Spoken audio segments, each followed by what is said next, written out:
ഏതെങ്കിലും ഒരു അടിമ അല്ലാഹുവിന് ഇഷ്ടപ്പെടാത്തൊരു പാപം ചെയ്താൽ അവന്റെ ഹൃദയത്തിന്റെ ഉള്ളിൽ അല്ലാഹു ചില കറുത്ത അടയാളങ്ങളെ രൂപാന്തരപ്പെടുത്തുമത്രേ.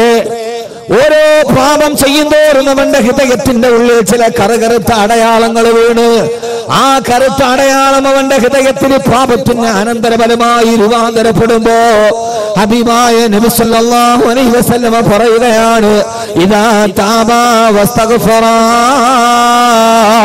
അവൻ പശ്ചാത്തപിക്കുകയും ഇസ്തിഗ്ഫാർ ചെയ്യുകയും ചെയ്താൽ, ഒരു പാപം ചെയ്ത ഉടനെ താൻ ചെയ്തതൊരു പാപമാണെന്ന് അവന്റെ ഹൃദയത്തിൽ ബോധോദയം ഉണ്ടാവുകയും അല്ലാഹുവേ ഈ പാപം ചെയ്യുന്നത് നിനക്ക് ഇഷ്ടമല്ലല്ലോ എന്ന ബോധോദയത്തോടെ ഇദാ താബാ വസ്തഗ്ഫറ,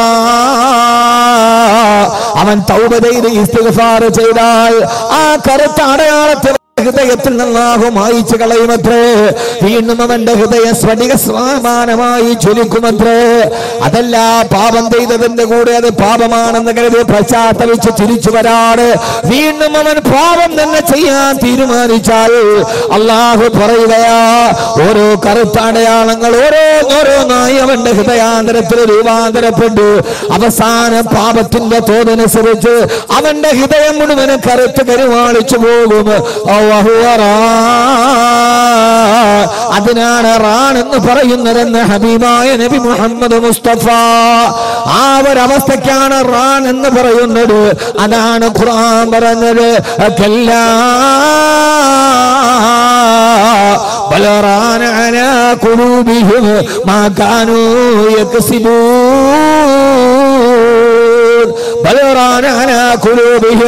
അവരുടെ ഹൃദയത്തിന്റെ ഉള്ളിൽ കറുപ്പ് രൂപാന്തരപ്പെട്ടു. അവര് നിത്യജീവിതത്തിന്റെ പാപങ്ങൾ ഹൃദയത്തിന്റെ കറുത്ത അടയാളങ്ങളായി രൂപാന്തരപ്പെട്ട് ആ കറുപ്പവന്റെ ഹൃദയത്തെ മുഴുവനും പൊതിഞ്ഞു കഴിയുമ്പോ പിന്നെ അവന്റെ ഹൃദയത്തിലേക്ക് നന്മയുടെ വേദവാക്യങ്ങൾ ഇറങ്ങി ചെല്ലുകയില്ല. ഖതമല്ലാഹു അലാ ഖുലൂബിഹിം വഅലാ സമഇഹിം വഅലാ അബ്സാരിഹിം ഗിശാവാ. ഇതാരെ കുറിച്ചാണ് ഖുർആൻ പറഞ്ഞതെന്നറിയോ? അവരുടെ ഹൃദയത്തിന് സീല് വെച്ച് കഴിഞ്ഞു, അവരുടെ കണ്ണുകൾക്ക് അന്ധത ബാധിച്ചു കഴിഞ്ഞു. ആരെ കുറിച്ചാ പറയുന്നത്? ഇത് അബൂജഹലിനെ കുറിച്ച് പറഞ്ഞ ആയത്തല്ല. ആദരമായ പ്രവാചകൻ നബി മുഹമ്മദ് മുസ്തഫ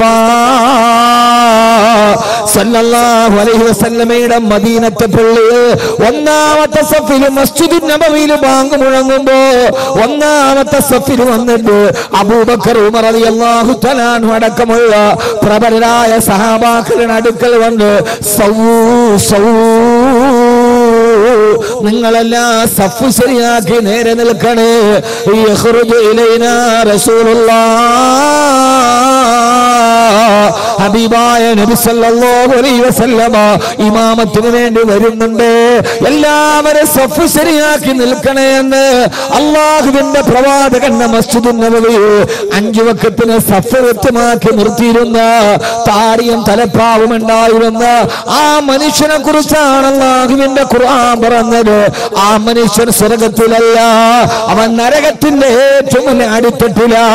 കാരണമെന്നറിയുമോ? ആ മനുഷ്യനാണ് മുനാഫിക്കീങ്ങളുടെ നേതാവായിരുന്ന അബ്ദുല്ലാഹ് ഇബ്നു ഉബയ്യ് ഇബ്നു സലൂൽ.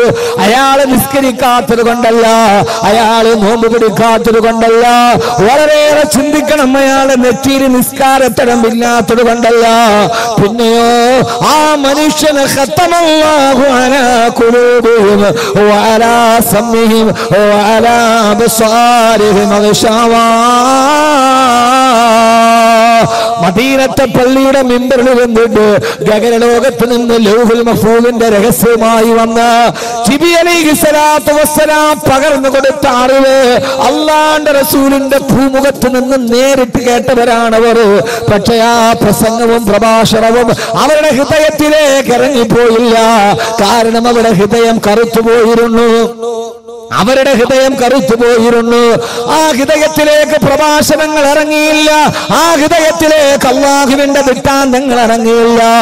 ഒന്നിച്ച് യാത്ര, ബൈക്കിന്റെ തൊട്ട് പുറകിൽ ഒന്നിച്ച് യാത്ര ചെയ്തവന് അപകടത്തിൽപ്പെട്ടിട്ട് അവനെ 3 വെള്ളത്തുണിയിൽ പൊതിഞ്ഞു കൊണ്ടുപോയി ഖബറിലടക്കുമ്പോഴും അല്ലാഹുവേ, തലനാരടയ്ക്കാണല്ലോ ഞാൻ രക്ഷപ്പെട്ടത്, നാളെ ഞാൻ ഇതേപോലെ പോകേണ്ടി വരുമല്ലോ എന്ന് ഹൃദയത്തിന്റെ ഉള്ളിൽ അവന് തോന്നാൻ കഴിയാത്ത രീതിയിൽ അവന്റെ ജീവിതത്തിലെ പാപങ്ങൾ വ്യാപകമായി അവന്റെ ഹൃദയത്തെ അല്ലാഹു സീൽ വെച്ച് കഴിഞ്ഞു. അതുകൊണ്ടാണ് അവന്റെ ഹൃദയത്തിലേക്ക് നന്മയുടെ കിരണങ്ങളെ കടയാതെ പോയത് എന്ന് അല്ലാഹുവിന്റെ വിശുദ്ധ ഖുർആൻ. അതുകൊണ്ടാണ് മഹാന്മാര് ഹൃദയത്തിന്റെ രോഗത്തിന് ചികിത്സ പറഞ്ഞപ്പോ അവര് പറഞ്ഞത് ഏതെന്നറിയുമോ? അവര് പറഞ്ഞത് ഏറ്റവും വലിയ ഡയഗ്നോസിക്ക് ഏറ്റവും വലിയ ലബോറട്ടറിയുടെ മരുന്നല്ല.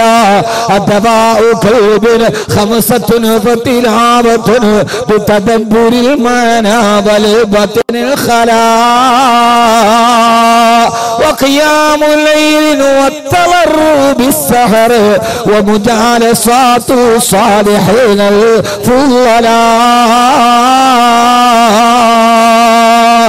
ആ മഹാന്മാരോടുള്ള സാഹചര്യം ഉണ്ടാകണമെന്ന് വരെ പറയാനുള്ള കാരണം എന്റെ പ്രിയപ്പെട്ട സഹോദര, ഇങ്ങനെ തന്നെ ഈ ലോകാവസാനം വരെ അല്ലെങ്കിൽ അവനവന്റെ ജീവിതത്തിന്റെ അവസാനം വരെ ഇങ്ങനെ തന്നെ ജീവിക്കാനാണോ? അതല്ല ഒരു മാറ്റത്തിന് തുടക്കമുണ്ടാകണോ? നമ്മുടെ ഹൃദയത്തിലേക്ക് നന്മയുടെ വെളിച്ചം കടന്നു വരണോ? നമ്മുടെ ജീവിതത്തിൽ മാറ്റമുണ്ടാവണോ? അതിനു വേണ്ടിയാണ് ഞാൻ ഈ പ്രസംഗത്തിന്റെ കാതലായ ഭാഗത്ത് പറയുക. എങ്ങനെയാണ് മനുഷ്യന്റെ ഹൃദയത്തിന് മാറ്റമുണ്ടാവുക? അതൊരു സിംബോസിയം കൊണ്ട് കഴിയില്ല, അതൊരു സെമിനാർ കൊണ്ട് കഴിയില്ല, അതേതെങ്കിലും ഒരു പരിശീലന വെക്കേഷൻ ക്ലാസ് കൊണ്ട് കഴിയുന്നില്ലതല്ലോ. പിന്നെ എങ്ങനെയാണ് കഴിയുക? അതറിയണമെങ്കിൽ ലോകത്ത് ഹൃദയത്തിന്റെ ചികിത്സ പഠിപ്പിക്കാമെന്ന് ലോകത്തിന്റെ തിരുദൂതരാണ് പറയേണ്ടത്. ഹബീബായ നബി സല്ലല്ലാഹു അലൈഹി വസല്ലമയുടെ ഒരു ഹദീസാണ്. ഇന്ന് ഞാൻ ഈ സദസ്സിനൊരു പ്രത്യേക വിഷയമില്ലാത്തത് കൊണ്ട് ഏറെ പറയുന്നതിൽ അർത്ഥമില്ല. അല്പമാത്രമാണ് പറഞ്ഞതെങ്കിൽ ശുജായി പറഞ്ഞതുപോലെ ബുദ്ധി കൂർമ്മതയുള്ളവർക്ക് അല്പമാത്രം പോരേ എന്ന് ശുജായി പാടിയിട്ടുണ്ട്. ബുദ്ധി കൂർമ്മതയുള്ളവനൊരു അല്പമാത്രം ജ്ഞാനത്തിന്റെ ശിഖരം അവനെ കിട്ടിയാൽ മതി. ഹൃദയത്തിന്റെ സംസ്കരണത്തിന് വേണ്ടി കടന്നു വന്ന ഹബീബായ നബി മുഹമ്മദ് മുസ്തഫ സല്ലല്ലാഹു അലൈഹി വസല്ലം പറയുകയാ, ഇന്ന ഹാദിഹിൽ ഖുലൂബ തസ്ദഉ. മനുഷ്യന്റെ ഹൃദയത്തിൽ കാലാന്തരങ്ങളിൽ തുരുമ്പ് പിടിക്കാൻ തുടങ്ങും. അവന്റെ ഹൃദയത്തിൽ തുരുമ്പി വ്യാപകമാകും. ഓരോ സാഹചര്യങ്ങളും പാപത്തിന് അനിവാര്യമായ അഭോൽപ്പന്നം പോലെ അവന്റെ ഹൃദയത്തിൽ തുരുമ്പ് പിടിക്കുകയാ. ആ തുരുമ്പാണ് ഞാൻ ആദ്യം പറഞ്ഞത്. പാപം ചെയ്തവന്റെ ഹൃദയം എങ്ങനെ കറുത്തു പോകുമ്പോ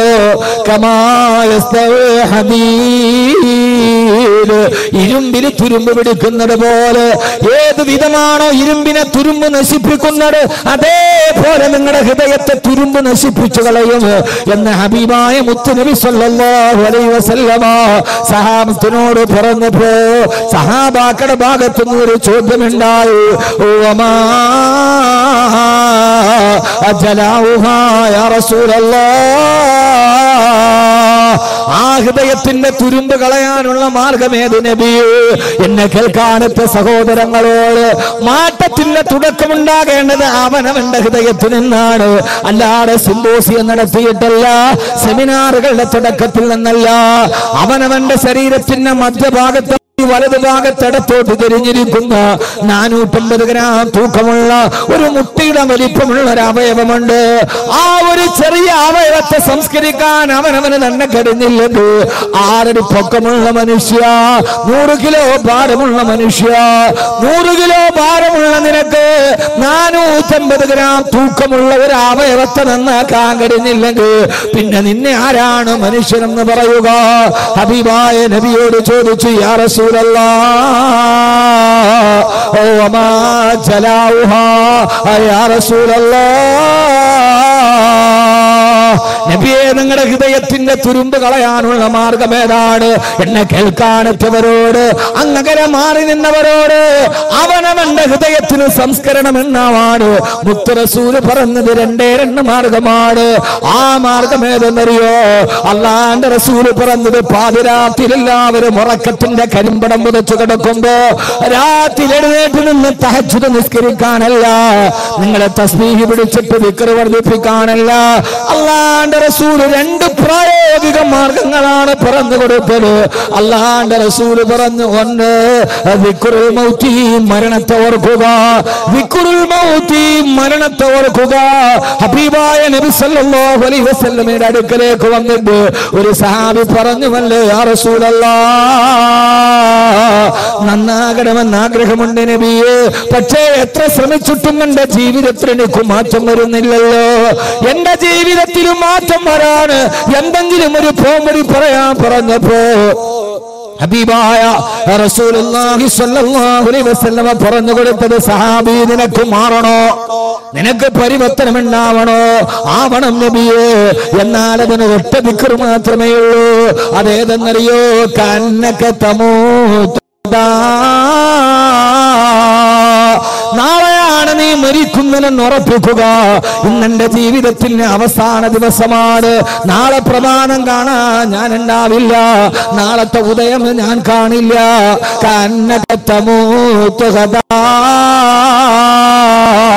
നാളെ ഞാൻ മരിക്കുമെന്ന് ഉറപ്പിക്കുക.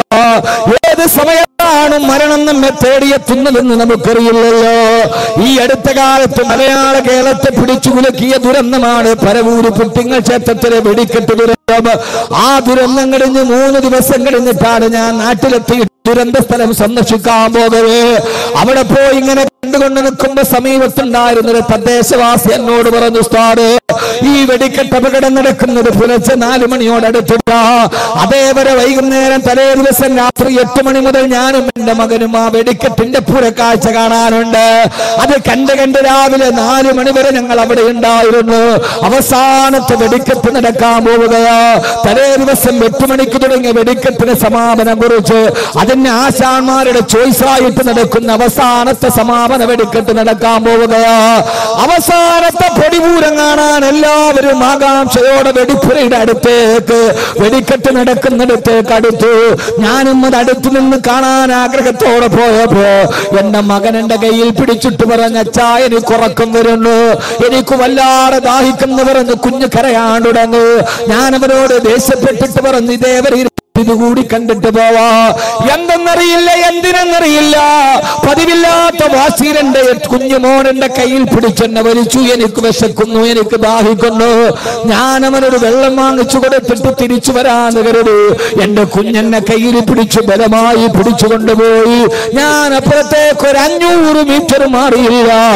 ആകാശത്തേക്ക് മാറിവില്ല് പൊട്ടിവിടരുന്നത് പോലെ നയനമനോഹരമായ കാഴ്ച കാണിച്ച ക്ഷേത്ര പരിസരത്ത് അതാ തീഗോളങ്ങൾ മേഘജാലത്തിന് പിടിച്ചതുപോലെ പൊട്ടുയരുന്നു. ചിതൽ കഷണങ്ങൾ, കോൺക്രീറ്റ് കഷണങ്ങൾ വായുവിൽ ഉരിഞ്ഞു പോകുന്നു. ആ ഒരു സമയത്തെങ്ങാനും ഞാൻ അവിടെ നിന്നിരുന്നെങ്കിൽ എന്റെയും എന്റെ മകനെ ഈ ചിതറിത്തെറിച്ച ശരീരാവശിഷ്ടങ്ങൾ ഈ ഭാഗത്ത് കാണുമായിരുന്നു പറയുമ്പോ എന്റെ പ്രിയപ്പെട്ട ചെറുപ്പക്കാരാ, ഒരു കാര്യം ഞാൻ ഓർമ്മിപ്പിക്കട്ടെ. ആ സമയത്ത് അതിന്റെ മറുഭാഗത്ത് വെടിപ്പുരക്ക് തീ പിടിച്ചിട്ട് കോൺക്രീറ്റ് ഭീമുകൾ തകർന്നു കിടക്കുന്നുണ്ട്. അയാൾ എന്നോട് പറഞ്ഞ്, തകർന്നു കിടക്കുന്ന കോൺക്രീറ്റ് ഭീമുകളുടെ ഇടയിൽ 5 ശരീരങ്ങളാ കുടുങ്ങിക്കിടന്നത്.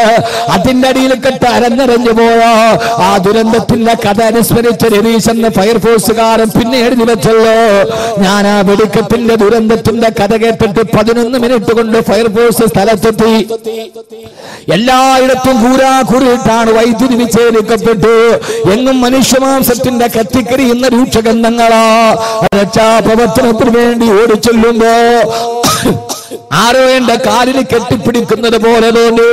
ഞാൻ തിരിഞ്ഞു നോക്കുമ്പോ ശരീരം മുഴുവനും പാതി വെന്തുമാറി ഒരു ചെറുപ്പക്കാരൻ ആ ഭീമിന്റെ ഉള്ളിൽ അരക്കകി പോട്ട് കുടുങ്ങിക്കിടക്കുകയാ. സാറേ, എന്നെ വിട്ടിട്ട് പോകരുത്, എന്നെ പിടിച്ചിട്ടൊന്ന് തിരിച്ചു കിടത്തണേ, എനിക്ക് വേദന സഹിക്കാൻ കഴിയില്ലെന്ന് പറഞ്ഞപ്പോ ആരാ മോനെയാ പറഞ്ഞതാരാ? അതിനു മുമ്പ് സ്വന്തമായി തിരിഞ്ഞു കിടന്ന്, സ്വന്തമായിട്ട് അവിടേക്ക് നടന്നു വന്ന, സ്വന്തമായിട്ട് അവിടെ നിന്നിട്ടെല്ലാം കണ്ടുകൊണ്ടിരുന്ന എല്ലാവരോട് സഹോദരങ്ങളെ, ആ മനുഷ്യനാണ് മരണത്തെ നരകത്തിന് അനിവാര്യമായ ദുരന്ത മുഖത്തിന് മുമ്പിൽ നിൽക്കുമ്പോ എനിക്ക് സ്വയമായി തിരിയാൻ കഴിയില്ല. എന്നെ ഒന്ന് തിരിച്ചു മാറ്റിക്കിടത്തുമോ? ഒന്ന് സ്വയമായിട്ടൊന്നും മാറിക്കിടക്കാൻ മറ്റൊരുത്തന്റെ കാലിൽ പിടിച്ചനുഭവിക്കേണ്ട അവസ്ഥ. അവരെന്നോട് പറഞ്ഞു, ആ ഭീമൊന്ന് മാറ്റാൻ JCB ഒന്നും അനങ്ങുന്നില്ല. രണ്ടാമത്തെ JCB ഒന്നും അനങ്ങുന്നില്ല. 3 JCB വന്നിട്ടതിന് 3 ടീത്തുകൾ ഒരേ സമയത്ത് പിടിച്ചപ്പോഴാ ഭീമൊന്ന് അനങ്ങി മാറിയത്. എന്നെ കേൾക്കാനെത്തുന്ന എന്റെ പ്രിയപ്പെട്ട ചെറുപ്പക്കാരാ,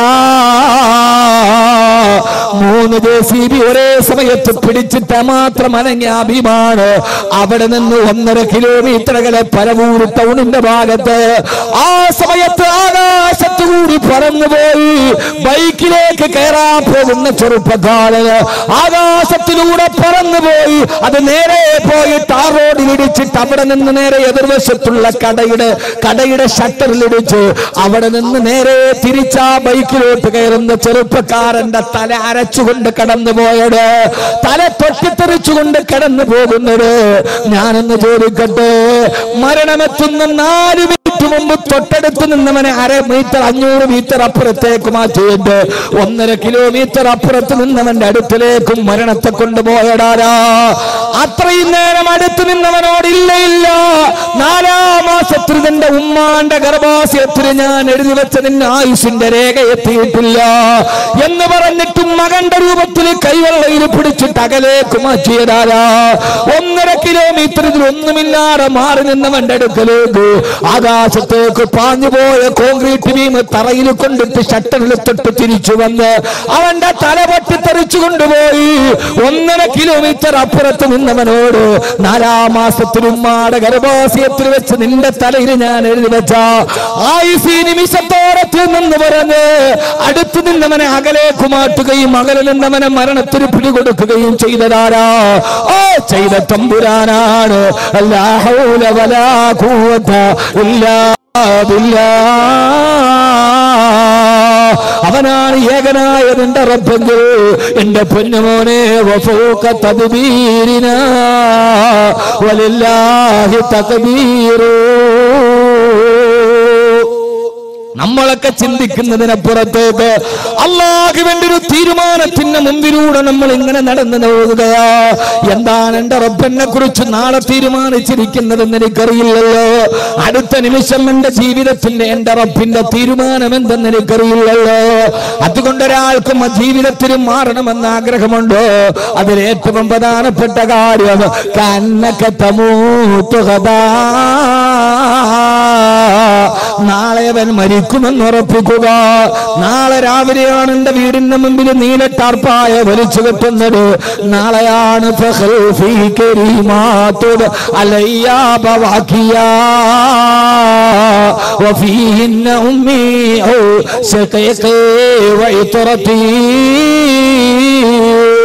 നാളെയാണ് എന്നെ മയ്യത്തിന് പുറത്ത് പിടിച്ചിട്ട് എന്റെ മക്കൾ കരയുന്നത്. നാളെയാണ് എന്റെ ഭാര്യയോട് ഞാൻ സലാം ചൊല്ലുന്നത്. നാളെയാണ് എന്റെ തൊണ്ടക്കുടിയിലെ ശബ്ദം വിട്ടുപോകുന്നത്. ഒരാൾ 2 മണിക്കൂർ നിർത്താതെ സംസാരിച്ചാൽ 2 ലക്ഷം അക്ഷരം പറയുമെന്നാണ് ശാസ്ത്രത്തിന്റെ കണക്ക്. പൊന്നുമോനെ, ഞാൻ പ്രസംഗം നടക്കിയിട്ട് 18 വർഷമായി. ഈ 18 വർഷം കൊണ്ട് എത്ര അക്ഷരം എന്റെ കണ്ടനാളത്തിൽ നിന്ന് വെളിയിലേക്ക് വന്നിട്ടുണ്ട്? അത്രത്തോളം കോടാനുകോടി അക്ഷരങ്ങൾ ഈ കണ്ടനാളത്തിൽ നിന്ന് വിസ്മയിപ്പിച്ചുകൊണ്ട് പടത്തിക്കൊണ്ടുപോയ അഹമ്മദ് കബീർ അവന്റെ നാവിൽ നിന്ന് ഒരു ശബ്ദം വെളിയിൽ വരാതെ മലത്തിക്കിടത്തപ്പെടുന്നൊരു ദിവസമുണ്ട്. കെട്ടിപ്പിടിച്ചിട്ട് പൊട്ടിക്കരയുന്ന മക്കളോട് വാപ്പാ പോവുകയാണോ എന്ന് ചോദിക്കുമ്പോ മക്കള് വാപ്പ പോകുന്നത് വേറൊരു സ്ഥലത്തേക്കാണ്, അവിടെ നിങ്ങൾ വരുന്നതിനും കാത്ത് നിങ്ങളുടെ വാപ്പയുണ്ടാകുമെന്ന് പറയാണ്.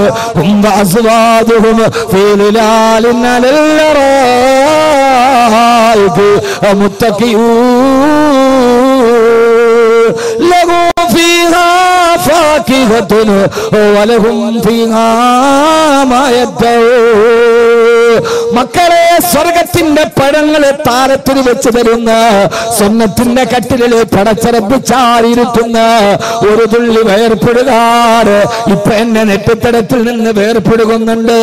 ആ വേർപ്പെടുകുന്നത് എന്തിനെന്നറിയോ? ആരൊക്കെ എന്തൊക്കെ പറഞ്ഞാൽ ഇതെന്നെ മക്കൾക്ക് ഹലാലായ ഭക്ഷണം കൊടുക്കാൻ ഞാൻ അനുഭവിക്കുന്ന വേർപ്പുതുള്ളിയാണിത്. പക്ഷേ ഒരു തുള്ളി വേർപ്പുതുള്ളി നമ്മുടെ ശരീരത്തിൽ നിന്നൊഴുകാറ് നമ്മുടെ ഭാര്യ മക്കൾക്ക് ഭക്ഷണം കൊടുക്കാൻ കഴിയുന്നൊരു ഭൂമിയുണ്ട്. ആ ഭൂമിയാണ് സ്വർഗം. കിളക്കണ്ട പൂത്തണ്ട വെയിൽ കൊള്ളണ്ട നിനക്കുള്ളതൊന്നും തന്നെ നീ അറിയണ്ട കൊതിക്കുന്ന പഴമടുക്കുന്നതാ കയറണ്ട പറിച്ചാലുടൻ മുളയ്ക്കുന്നതാ കുറയണ്ട നീ ആഗ്രഹിച്ചതൊക്കെ നിന്റെ കൺമുമ്പിൽ പടച്ചറപ്പ് നൽകുന്ന ഒരു ലോകത്തേക്കാണ് നിങ്ങളുടെ വാപ്പ പോകുന്നത്. നിങ്ങളെ കാത്തു വാപ്പ എവിടെ ഉണ്ടാകുമെന്ന് പൊട്ടിക്കരയുന്ന എന്റെ മക്കളോട് പറയണമെന്ന് എനിക്ക് ആഗ്രഹമുണ്ട്. പക്ഷേ 18 വർഷം കൊണ്ട് കോടാനുകോടി അക്ഷരങ്ങള് ഉമിനീരിൽ തേലത്തി പറഞ്ഞ എനിക്ക് ആ സമയത്ത് മിണ്ടാൻ കഴിയാറ്. അത് കണ്ടുകൊണ്ട് കണ്ണും പൂട്ടി കിടക്കേണ്ടി നിൽക്കുന്നൊരു ദിവസം നിനക്ക് വരാനുണ്ട്. ആ ദിവസമാണ് തുഅമ്മലു ഫിദ്ദുനിയാ തുഅമ്മലു ഫിദ്ദുനിയാ. ഈ ദുനിയാവിലെ ആഗ്രഹങ്ങൾക്ക് അറുതിയിടപ്പെടുന്ന ദിവസം നാളെയാണ് ഞാൻ മരിക്കുന്നത് എന്ന് നമ്മൾ ആര് എന്ന് ഹൃദയത്തിൽ ഉറപ്പിക്കുന്നു. അന്നാണ് നമ്മൾ ജീവിതത്തിൽ മാറാൻ തുടങ്ങുക. ഹബീബായ നബി സല്ലല്ലാഹു അലൈഹി വസല്ലമയുടെ അടുക്കലേക്ക് വന്ന് ഒരു സഹാബി പറഞ്ഞു, യാ റസൂലല്ലാഹ്, നിസ്കാരത്തിൽ ഇഖ്ലാസ് കിട്ടുന്നില്ല നബിയേ. എത്ര നിസ്കരിക്കാൻ കൈകെട്ടിയാലും എല്ലാ പെണ്ണുങ്ങളെയും സംശയമാണ്. നിസ്കാരത്തിന് കൈകെട്ടുമ്പോ ഭയങ്കര ചിന്തകളാ. നിസ്കാരത്തിൽ ഇഖ്ലാസ് കിട്ടുന്നില്ല നബിയേ. എന്റെ നിസ്കാരത്തിൽ ഇഖ്ലാസ് കിട്ടാൻ ഒരു ദിക്ർ പറഞ്ഞു തടുക്കുമോ? ദിക്റില്ല പെങ്ങളെ, സലാത്തില്ല പെങ്ങളെ. അല്ലാഹുവിന്റെ റസൂൽ പറഞ്ഞു, സ്വഹാബി നിന്റെ നിസ്കാരത്തിൽ നിനക്ക് ഇഖ്ലാസ് കിട്ടണോ? കന്ന സലാത്ത് മുവദ്ദിഅൻ, യാത്ര പറയാൻ പോകുന്നവന്റെ നിസ്കാരമാണെന്ന് കരുതി നിസ്കരിക്കുക. ഇതെന്റെ അവസാനത്തെ ഇശാ നിസ്കാരമാണ്. നാളെ സുബഹി നിസ്കരിക്കാൻ ഞാൻ ഉണ്ടാവില്ല. ഞാൻ മണ്ണിന്റെ അടിയിലേക്ക് പോകാൻ പോവുകയാ. ഇതൊടുക്കത്തെ നിസ്കാരമാണെന്ന് ഓരോ വഖത്ത് നിസ്കരിക്കുക.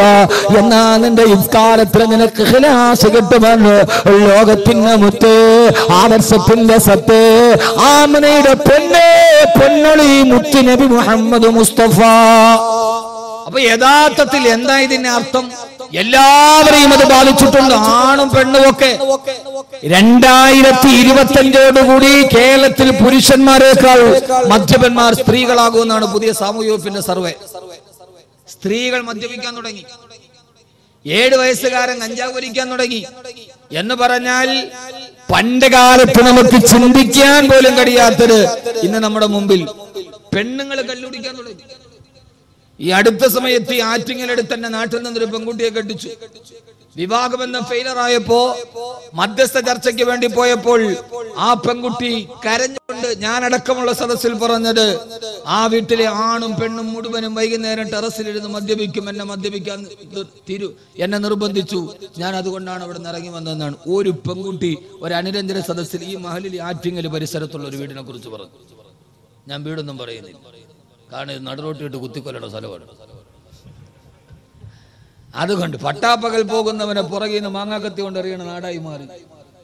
അതുകൊണ്ട് ഞാൻ കൂടുതലേക്ക് പറയുന്നില്ല. ഞാൻ പറയുന്നതിന്റെ അർത്ഥം, ആലപ്പുഴ തീരദേശ ഹൈവേയിൽ പോലീസ് ചെക്ക് ചെയ്യുന്നു മദ്യപിക്കുന്നവരെ നോക്കി.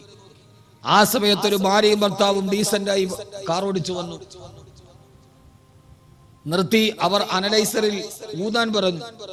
ഊതിയപ്പോൾ ബീപ് ശബ്ദമടിച്ചു. അയാളോട് പറഞ്ഞു, നിങ്ങൾ മദ്യപിച്ചിരുന്നു. അയാൾ പറഞ്ഞില്ല, ഞാൻ മദ്യപിച്ചിട്ടില്ല. പിന്നെ അങ്ങനെ ശബ്ദം കേട്ടി, അത് നിങ്ങളുടെ യന്ത്രം തകരാറാണ്. തർക്കമായി. അവസാനം ഈ വിദ്വാൻ പറഞ്ഞു, അത്രേ ഫ്രണ്ടിൽ മഫ്തേക്കിട്ടൊരു പെൺകുട്ടി ഇരിപ്പുണ്ട്, എന്റെ ഭാര്യയാണ് ഇരിക്കുന്നത്, നിങ്ങൾക്ക് സംശയം ഉണ്ടെങ്കിൽ എന്റെ ഭാര്യയെ കൊണ്ട് ഊതിപ്പിക്കാം. ഏതായാലും ഈ യന്ത്രം കേടായത് കൊണ്ടാണോ എന്നറിയാൻ ഈ പോലീസ് ഉദ്യോഗസ്ഥൻ ഭാര്യയോട് പറഞ്ഞു, നിങ്ങളൊന്ന് ഊതാൻ പറഞ്ഞു. അവൾ ഊതി. അപ്പോഴും ശബ്ദം കേട്ടു. അപ്പോൾ ഇയാൾ പറഞ്ഞു, ഞാൻ അപ്പോഴേ പറഞ്ഞില്ല യന്ത്രം കേടാന്ന്. എന്റെ ഭാര്യ ഊതിയിട്ട് പറയുന്നത് ശബ്ദം കേൾക്കുന്നു. അപ്പൊ ഈ യന്ത്രം കേടാന്ന് ഞാൻ പറഞ്ഞില്ലേ, ഞാൻ നിരപരാധിയാണ്. ആ പോലീസ് ഓഫീസർ പറഞ്ഞത് നിരപരാധിയാണ്. അവരോട് പറഞ്ഞു സോറി എനിക്ക് തെറ്റുപറ്റി, ഇതോടെ പരിശോധന അവസാനിപ്പിച്ചു. യന്ത്രം കേടാ പിന്നെ എന്ത് പരിശോധന? അവർ രണ്ടുപേരെയും വിട്ടയച്ചു. യഥാർത്ഥത്തിൽ തെറ്റുപറ്റിയത് ആർക്കാ? SI ക്കാണ്. ഇവളും കുടിച്ചിട്ടുണ്ട്. ഇതൊരു സാങ്കല്പിക കഥയല്ല, ഇത് റൊമാൻറ്റിക്. ഇത് വിക്ടർ യുഗോയുടെ നാടകത്തിന്റെ റൊമാൻറ്റിക് ഭാവനയൊന്നുമല്ല, ചിരിക്കാൻ പറയുന്നതുമല്ല. നമ്മുടെ വീടിന്റെ ഉള്ളിൽ 5ാം ക്ലാസ്സിൽ പഠിക്കുന്ന കുട്ടിക്ക് പോലും നെറ്റിൽ നിന്ന് ഡൗൺലോഡ് ചെയ്ത് ഇഷ്ടപ്പെട്ട വെബ്സൈറ്റിൽ നിന്ന് ഇഷ്ടപ്പെട്ട വിഭവങ്ങൾ തിരഞ്ഞെടുക്കാൻ കഴിയുന്ന രീതിയിൽ ലോകം മുഴുവനും ഒരു ഗ്ലോബൽ പോലെ അവന്റെ കൈവെള്ളയിൽ ഒതുങ്ങിക്കഴിഞ്ഞു. ഞാൻ ഇന്നെന്റെ വീട്ടിൽ വെറുതെ ഒരു പുതിയ കാർ എടുക്കുന്ന കാര്യം വെറുതെ ചർച്ച ചെയ്യുന്ന കുറെ അവന്റെ മൂത്ത മോടി വന്നു, 10 വയസ്സ് കഴിഞ്ഞു. അവന്റെ മൊബൈൽ എടുത്തിട്ട് പറഞ്ഞു വാപ്പി ഇതെടുത്താൽ മതി, പുതിയ വണ്ടിയാണ്. ഞാൻ പറഞ്ഞു മോനെ ഇതെവിടെ നിർത്തി? അത് നെറ്റിലുണ്ടോ വാപ്പി? ഞാൻ അത്ഭുതപ്പെട്ടു പോയി. ഞാൻ പറഞ്ഞു നീ വാക്കവിയുടെ മോൻ തന്നെ. അപ്പൊ യഥാർത്ഥത്തിൽ അത് ഒരു വാഹനമായതുകൊണ്ട് ശരി, അങ്ങനെ ഇരിക്കട്ടെ. എന്നാൽ അതിൽ നിന്ന് ഞാൻ മനസ്സിലാക്കേണ്ടത് എന്താ? ഞാൻ എപ്പോഴേ ഭാര്യയോട് പറഞ്ഞു മൊബൈൽ ഇനി കുട്ടികളുടെ മുമ്പിൽ വെക്കാൻ പാടില്ല. എന്റെ ഭാര്യയുടെ അപ്പം ഞാൻ പറഞ്ഞു മൊബൈൽ ഇനി കുട്ടികളുടെ മുമ്പിൽ അവന് 10 വയസ്സായി കൈയെത്തുന്ന ദൂരത്ത് വെക്കാൻ പാടില്ല. നീ അറിയാതെ അവർ മൊബൈൽ ഉപയോഗിക്കാൻ പാടില്ല. ഈ ഒരവസ്ഥയിൽ ലോകം മുഴുവനും പണ്ടൊക്കെ നമുക്കിത് പറയാൻ കഴിയോ? ഞാൻ പറഞ്ഞതിന് വാർത്ത പറഞ്ഞുകൊണ്ടിരുന്നിട്ട് കാര്യമൊന്നുമില്ല. അവനവന്റെ വീട്ടിൽ തന്നെ ഇതാണ് അവസ്ഥ എന്ന് നമുക്ക് എല്ലാവർക്കും അറിയാൻ കഴിയും. ആ ഒരവസ്ഥയിൽ മാറുമ്പോ ആദരവായ പ്രവാചകൻ നബി മുഹമ്മദ് മുസ്തഫ, ആദരവായ പ്രവാചകൻ നബി മുഹമ്മദ് മുസ്തഫ സല്ലല്ലാഹു അലൈഹി വസല്ലമ പറയുകയാണ്, അതിന് ഒരേ ഒരു മാർഗം മാത്രമേ ഉള്ളൂ. ദിക്റുൽ മൗതി, മരണത്തെ കുറിച്ച് ഓർമ്മിക്കുക. എല്ലാവരും മരണത്തെ കുറിച്ച് ഓർമ്മിക്കുക. എനിക്ക് പറയാനുള്ളത് ഏതായാലും മരിക്കും എന്ന കാര്യം ഉറപ്പാണ്. അത് ഉറപ്പില്ലാത്ത ആരെങ്കിലും ഉണ്ടോ? സമയം എല്ലാവരും മരിക്കും എന്ന കാര്യം ഉറപ്പാണ്. എന്നാൽ പിന്നെ നമുക്ക് ചിന്തിച്ചുകൂടെ, മരിക്കും എന്ന കാര്യം ഉറപ്പാണെങ്കിൽ ആ മരണം എനിക്ക് മനോഹരമാക്കണം എന്ന് നമുക്കൊന്ന് ചിന്തിച്ചുകൂടെ? ഞാൻ ഏതായാലും ഒരു ദിവസം പോകും, ഉറപ്പാണ്. എന്നാൽ പിന്നെ ആ പോകുന്ന ദിവസം ഞാൻ എല്ലാവരെയും അമ്പരപ്പിച്ചുകൊണ്ട് പോകുമെന്ന് തീരുമാനിക്കാൻ നമുക്ക് കഴിയാത്തത് എന്താ നമ്മൾ ഇതുകൊണ്ട് നേടിയത്? റഷ്യൻ സാഹിത്യകാരനായ ടോൾസ്റ്റോയുടെ ഒരു നാടകമുണ്ട്, ദ വാർ ആൻഡ് പീസ്, യുദ്ധവും സമാധാനവും. അതൊരു ചെറിയ കഥ അദ്ദേഹം പറയുന്നുണ്ട്. രാജാവ് പറഞ്ഞു പ്രജകൾ കൊട്ടാരത്തിൽ വന്നാൽ രാവിലെ മുതൽ അവർ ഓടാൻ തുടങ്ങണം. രാവിലെ മുതൽ ഓടി എവിടെ പോയി അവർ ഓട്ടം നിൽക്കുന്നുവോ അത്രയും സ്ഥലം അവർക്ക് ഞാൻ എന്ന് എഴുതി കൊടുക്കും. നാട്ടുകാർ മുഴുവനും വന്നു. രാവിലെ മുതൽ ആളുകൾ ഓടാൻ തുടങ്ങി. എവിടം വരെ ഓടിയെത്തുന്നു അത് മുഴുവനും രാജാവ് അവർക്ക് സ്വന്തമായി കൊടുക്കും. ബാവോ എന്നു പേരുള്ള ഒരു പാവപ്പെട്ട മനുഷ്യൻ വന്നു. അയാൾ ഓടാൻ തുടങ്ങി. ഓടി ഓടി ദിവസങ്ങളായി ഭക്ഷണം കഴിച്ച് വിഷണ്ണനായ മനുഷ്യൻ ഭക്ഷണം കഴിച്ചിട്ടില്ല, പാപമാണ്. ഓടി തളർന്ന് തൊണ്ട വളർന്നപ്പോ ആളുകൾ കൊണ്ടുപോയി വെള്ളം കൊടുത്തു. അയാൾ പറഞ്ഞു വെള്ളം കുടിക്കാൻ നിൽക്കാൻ എനിക്ക് സമയമില്ല, അത്രയും സമയം കൂടി ഓടി തീർത്താൽ അത്രയും മണ്ണ് കൂടി എനിക്ക് സ്വന്തമാണ്. അവസാനം ഓടി ഓടി തളർന്നു മരണവെപ്രാളമായി. ആളുകൾ വെള്ളം കൊണ്ടുപോയി കൊടുത്തു. അപ്പോഴും പറഞ്ഞു ഇല്ല, ഒരടി കൂടി ഓടിയാൽ അത്ര മണ്ണും കൂടി എനിക്ക് സ്വന്തമാണ്. അവസാനം അയാൾ ആ പാതപടിയിൽ തളർന്നു വീണു മരിച്ചു. രാജാവ് പറഞ്ഞവൻ ഓടിയ സ്ഥലം ഞാൻ അവന് കൊടുക്കാമെന്ന് പറഞ്ഞാണ് ഒന്ന് അളന്നു നോക്കാൻ പറഞ്ഞു. രാജകിങ്കരന്മാർ വന്ന അയാൾ ഓടിയ സ്ഥലം അളന്നു നോക്കി. കൃത്യം 6 അടി ഉണ്ടായിരുന്നു. 6 അടി അവന് കൊടുത്തു. നിങ്ങളൊന്ന് ചിന്തിച്ചു നോക്കി, ഈ കഥയ്ക്ക് നമ്മുടെ ജീവിതവുമായി വല്ല സാമ്യമുണ്ടോ? ഒന്ന് എന്നെ നോക്കി. ഞാൻ ഈ പറഞ്ഞ കഥയ്ക്ക് നമ്മുടെ ജീവിതമായി എന്തെങ്കിലും ഒരു സാമ്യമുണ്ടോ? ഒന്ന് നന്നായിട്ട് ഉറങ്ങാൻ കഴിയാതെ, ഒന്ന് നന്നായി വിശ്രമിക്കാൻ കഴിയാതെ, നന്നായിട്ടൊരു ഭക്ഷണം കഴിക്കാൻ കഴിയാതെ, ഭാര്യയുടെയും മക്കളുടെ കൂടെയും ഒരു അല്പനേരം സ്വന്തമായിട്ടൊന്ന് ഇരിക്കാൻ കഴിയാതെ, നമ്മുടെ മാതാപിതാക്കളോട് കുശലം ചോദിക്കാൻ പോലും സമയമില്ലാതെ, ഒരു മുണ്ട് പോലും എടുത്തെടുക്കാൻ കഴിയാതെ, രോഗമുണ്ടെന്നറിഞ്ഞിട്ടും ഡോക്ടറെ പോലും കാണാൻ പോലും സമയം കിട്ടാതെ നമ്മൾ ഇങ്ങനെ ഓടി ഓടി ഓടി ഓടി ഓടി ഓടി സമ്പാദിച്ചിട്ടും ഏറ്റവും അവസാനം നമുക്ക് സ്വന്തമായി കിട്ടിയത് എന്താ സ്വന്തമായി കിട്ടിയത്? 6 അടി മണ്ണ്. 6 അടി മണ്ണിന്റെ ജന്മി എന്ന് പഴയൊരു പാട്ട് കേട്ടിട്ടുണ്ട്. യഥാർത്ഥത്തിൽ ഈ ഓടിയിട്ടൊക്കെ നമുക്ക് കിട്ടിയത് 6 അടി മണ്ണല്ലേ? അതിന്റെ അപ്പുറത്തേക്ക് ആരാ കൊണ്ടുപോയത്? ആരും കൊണ്ടുപോയിട്ടില്ല. എന്നാൽ പിന്നെ നമുക്ക് ചിന്തിച്ചുകൂടെ? എന്താ ചിന്തിക്കേണ്ടത്? ഏതായാലും ഒരു ദിവസം ഈ ലോകത്തിന്റെ ഈ തീർത്ഥാടനത്തിന് അവസാനം കുറിച്ച് ഞാൻ ഏറ്റവും അവസാനം ഇവിടെ നിന്ന് തിരിച്ചു പോകുമ്പോ 6 അടി മണ്ണ് മാത്രമാണ് എനിക്ക് സ്വന്തമുള്ളതെങ്കിൽ എന്റെ അവസാനത്തെ മരണ ദിവസം ഏറ്റവും മനോഹരമാക്കണമെന്ന് എനിക്ക് ചിന്തിച്ചുകൂടെ? അതാണല്ലോ ഒരു മനുഷ്യ ജീവിതത്തിന്റെ അവസാനത്തെ തെളിവെങ്കിൽ. എന്റെ പ്രിയപ്പെട്ട സഹോദരങ്ങളെ, മഹാനായ അസ്റായീൽ അലൈഹിസ്സലാത്തു വസ്സലാം കടന്നു വരുമ്പോ യഥാർത്ഥത്തിൽ അസ്റായീൽ എത്ര പേടിക്കേണ്ട ആളൊന്നുമല്ല. എല്ലാവരും മരണദൂതനെ പറഞ്ഞ് പേടിക്കാറുണ്ട്. പക്ഷേ മഹാനായ ഹുദൈഫ റളിയല്ലാഹു തആല അൻഹു വഫാത്താകുന്ന നേരം അസ്റായീൽ അലൈഹിസ്സലാത്തു വസ്സലാം റൂഹ് പിടിക്കാൻ വന്നപ്പോ ഹുദൈഫ റളിയല്ലാഹു തആല അൻഹു ഉറക്കെ പറഞ്ഞു, ഹബീബുന ജാഇലാ ഫാഖാ. ഞാൻ ഇതേവരെ കാണാൻ ആഗ്രഹിച്ച എന്റെ കൂട്ടുകാരൻ ആരെയാണോ ഒന്ന് കാണാൻ ഞാൻ എന്റെ ഹൃദയത്തിൽ കൊതിച്ചിരുന്നത്, ആ കൂട്ടുകാരൻ ഹബീബുന് ജാഇലാ ഫാഖാ. ആ കൂട്ടുകാരൻ എന്റെ തലയുടെ മുകൾ ഭാഗത്ത് വന്ന് നിൽക്കുന്നവല്ലോ. ഞാൻ ഇയാളെയാണ് കാണാൻ കൊതിച്ചിരുന്നത്. ഇദ്ദേഹം വരുന്നത് കാത്തിട്ടാണ് ഞാൻ ഇരുന്നത്. ഈ അസ്റായീലിനെ കാണുമ്പോ ഹബീബുന് എന്റെ കൂട്ടുകാരനാണ് ജാഇലാ ഫാഖാ. എന്റെ തലയുടെ മുകളിൽ ആ കൂട്ടുകാരൻ വന്നു നിന്നല്ലോ എന്ന് പറയാൻ കഴിയുന്ന അവസ്ഥയിലേക്ക് സഹോദരങ്ങളെ നമ്മുടെ ജീവിതത്തെ മാറ്റിയെടുക്കുക. ഏത് സമയത്ത് വിട പറഞ്ഞാലും ആ സമയത്ത് സന്തോഷത്തോടെ വിട പറയാൻ മഹാനായ സയ്യിദുനാ അബൂബക്കർ സിദ്ദീഖ് റളിയല്ലാഹു അൻഹു, മഹാനായ അബൂബക്കർ സിദ്ദീഖ് റളിയല്ലാഹു തആല അൻഹു 1-2 മരണങ്ങൾ പറഞ്ഞിട്ട് രണ്ടാമതൊരു മൂലി കൂടി പ്രവാചകൻ പറയുന്നുണ്ട്. അത് നമ്മുടെ ജീവിതത്തിലേറെ പ്രാവർത്തികമാക്കാനുള്ളതാ. മഹാനായ അബൂബക്കർ റളിയല്ലാഹു തആല സക്കറാത്തിന്റെ വേദനയിൽ കിടക്കുമ്പോ പ്രിയപ്പെട്ട പുത്രി ആയിഷ റളിയല്ലാഹു തആല ഉപ്പാന്റെ അടുക്കലേക്ക് വരികയാ. ഉപ്പാന്റെ മരണവേദന കണ്ടിട്ട് ഉപ്പാന്റെ ചാരത്ത് നിന്ന് പൊട്ടിക്കരഞ്ഞിട്ട് ആയിഷ റളിയല്ലാഹു തആല പറഞ്ഞു, ഉപ്പ മരണപ്പെട്ടു പോയാൽ പിന്നെ ഉപ്പാക്ക് പകരം നിങ്ങൾക്ക് ആരാണുള്ളത്? ഉപ്പാക്ക് പകരം മറ്റൊരാളില്ലല്ലോ ഉപ്പാ.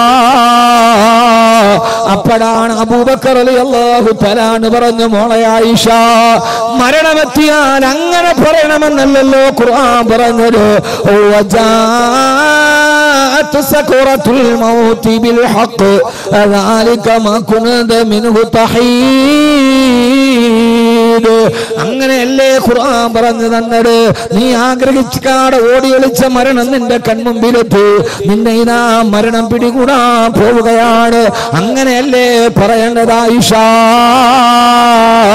ഇത് കേട്ട ആയിഷ റളിയല്ലാഹു തആല കരയാൻ തുടങ്ങി. വബിയൽ യുസ്തസഖൽ ഗമാമു ബിവജ്ഹിഹി തിമാലുൽ യതാമാ ഇസ്മത്തുൽ അറാമിലി. മരണവെപ്രാളത്തിൽ പടയുന്ന പിതാവിന്റെ ചാരത്ത് തന്നെ പൊട്ടിക്കരന്നുകൊണ്ട് ആയിഷ റളിയല്ലാഹു തആല പറഞ്ഞു, ഉപ്പ, ചുവപ്പ് കലർന്ന വെളുപ്പ് നിറമുള്ള എന്റെ ഉപ്പ, നിങ്ങളെ തവസ്സുലാക്കി ദുആ ചെയ്തപ്പോഴല്ലേ ആകാശത്ത് നിന്ന് മഴ പെയ്തത്? നിങ്ങൾ അനാഥകളുടെ സംരക്ഷകനായിരുന്നുവല്ലോ, നിങ്ങൾക്ക് പാവങ്ങൾക്ക് ഒരത്താണിയായിരുന്നുവല്ലോ. ഉപ്പാന്റെ ചാരത്ത് നിന്ന് ആയിഷ റളിയല്ലാഹു തആല പൊട്ടിക്കരയവേ അബൂബക്കർ റളിയല്ലാഹു തആല പറഞ്ഞു, ആയിഷ, അതെന്നെ കുറിച്ചല്ല നീ എങ്ങനെ പറയേണ്ടത്. ഫദാക റസൂലുള്ളാഹ്,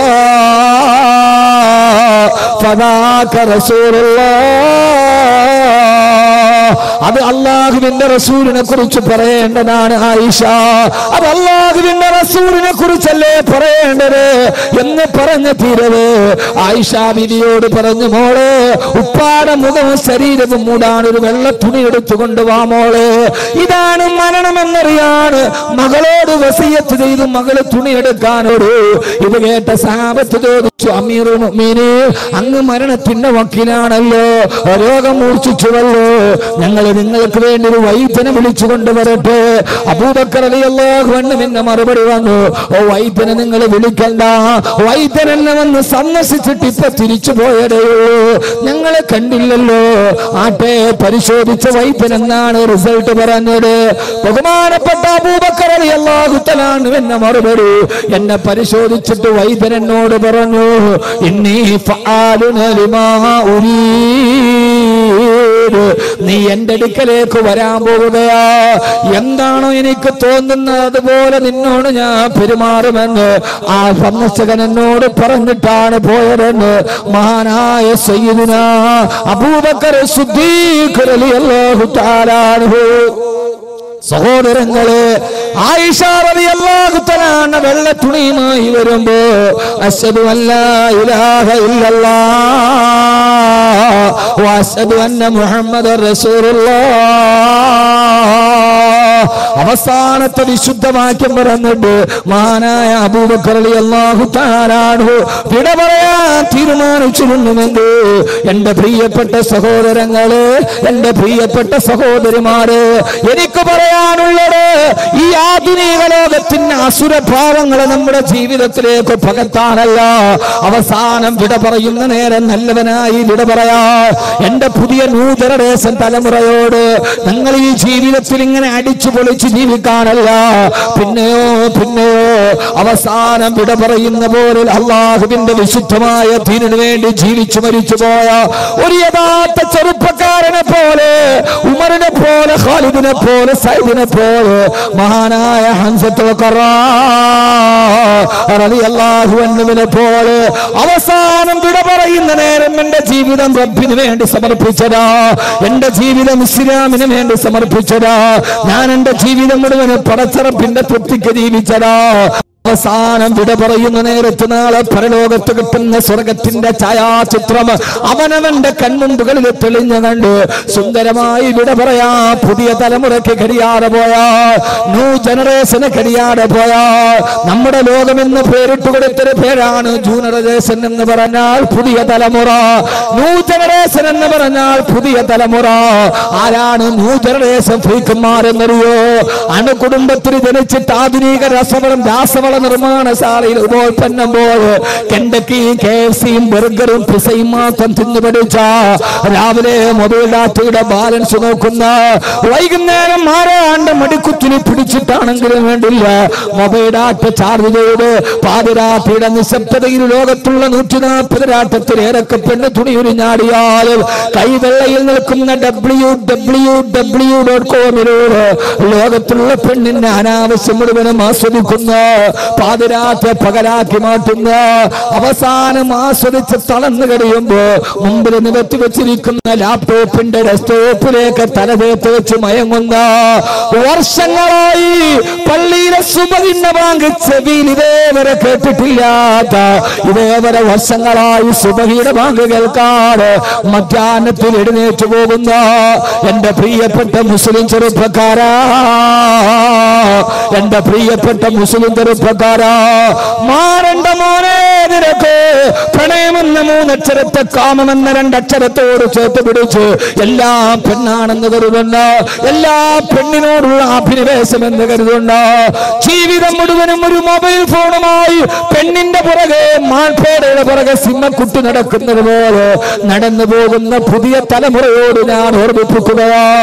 പൊന്നുമോനെ, നന്നായിട്ട് മരിക്കണ്ട മോനെ, നന്നായിട്ട് വിട പറയേണ്ട കുട്ടിയെ, മരിക്കുന്ന സമയത്ത് സ്വർഗം കാണേണ്ട മോനെ, ആ ഒരു ബോധത്തിൽ ജീവിക്കാൻ കഴിയണ്ടേ. അങ്ങനെ ബോധത്തിൽ ജീവിച്ചപ്പോഴാണ് മഹാനായ ഖാത്തമുൽ അസ്മ റളിയല്ലാഹു തആല അൻഹു 30 വർഷക്കാലം നല്ല ഉസ്താദായ സക്കീഖുൽ ബൽഖിയുടെ വീട്ടിൽ പഠിക്കാൻ പോയി. 30 വർഷക്കാലം തന്റെ ഉസ്താദിന്റെ വീട്ടിൽ പോയിട്ട് ആ 30 വർഷക്കാലം നിനക്ക് വെള്ളമൊഴിച്ചിരുന്നത് ആണാണോ പെണ്ണാണോ എന്ന് മഹാനവറുകൾക്ക് അറിയുമായിരുന്നില്ല. കൂട്ടുകാരന്റെ വീട്ടിലേക്ക് പോയപ്പോ ഹറാമാണെന്ന് കരുതിയിട്ട് പെൺമക്കളുടെ മുഖത്ത് നോക്കാതെ കണ്ണ് താഴോട്ട് ചരിച്ചിരുന്ന, 30 വർഷമായി ഒരു വീട്ടിൽ സ്ഥിരമായിട്ട് പോയിട്ട് വെള്ളമൊടിച്ച് തന്നനാണാണോ പെണ്ണാണോ എന്നറിയാതിരുന്ന ഒരു മനുഷ്യജന്മം ഈ ലോകത്തൊക്കെ കടന്നു പോയിട്ടുണ്ട്. ഒരു ദിവസം സക്കീഖുൽ ബൽഖ് റളിയല്ലാഹു തആല വീട്ടിൽ പോകുമ്പോ ഖാത്തമുൽ അസ്മ ഡ്രസ് മാറിക്കൊണ്ടിരിക്കുകയാ. വാതിലിൽ പോയി മുട്ടി. ഉസ്താദ് പറഞ്ഞു, പെൺമക്കളോട് ആരാണ് വാതിലെന്ന് നോക്കുക. വാതിലിൽ ചെന്ന് നോക്കുമ്പോ മഹാനായ ഖാത്തമുൽ അസ്മ റളിയല്ലാഹു തആല കണ്ണിങ്ങനെ താഴോട്ട് കുനിഞ്ഞു നിൽക്കുന്നുണ്ട്.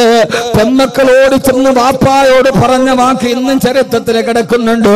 ആരാണ് മക്കളെ വാതിൽപ്പടിയിൽ വന്നത്? ഉപ്പാ സാഹിബുക്കൽ അമാ സാഹിബുക്കൽ അമാ. ഇത് പറഞ്ഞ എന്റെ പുതിയ തലമുറക്കും മനസ്സിലൊന്ന് വിശ്വസിക്കാൻ കഴിയില്ല. വാപ്പാ നിങ്ങളുടെ അന്ധനായ കൂട്ടുകാരനാണ് ഉപ്പ. അന്ധനായ കൂട്ടുകാരൻ എനിക്കില്ലല്ലോ. ചെന്ന് നോക്കുമ്പോ ഖാത്തമുൽ അസ്മ റളിയല്ലാഹു അൻഹു മക്കളെ ആ ചെറുപ്പക്കാരൻ അന്ധനല്ല. 30 വർഷക്കാലം നിങ്ങളുടെ വീട്ടിൽ നിത്യസന്ദർശകനായി വരുമ്പോ തങ്ങളുടെ മുഖത്തേക്ക് കണ്ണുയർത്തിയൊന്ന് നോക്കാത്ത ചെറുപ്പക്കാരന് അന്ധനാണെന്ന് ആ പെൺകുട്ടികൾ വിചാരിച്ചു പോയിരുന്നു.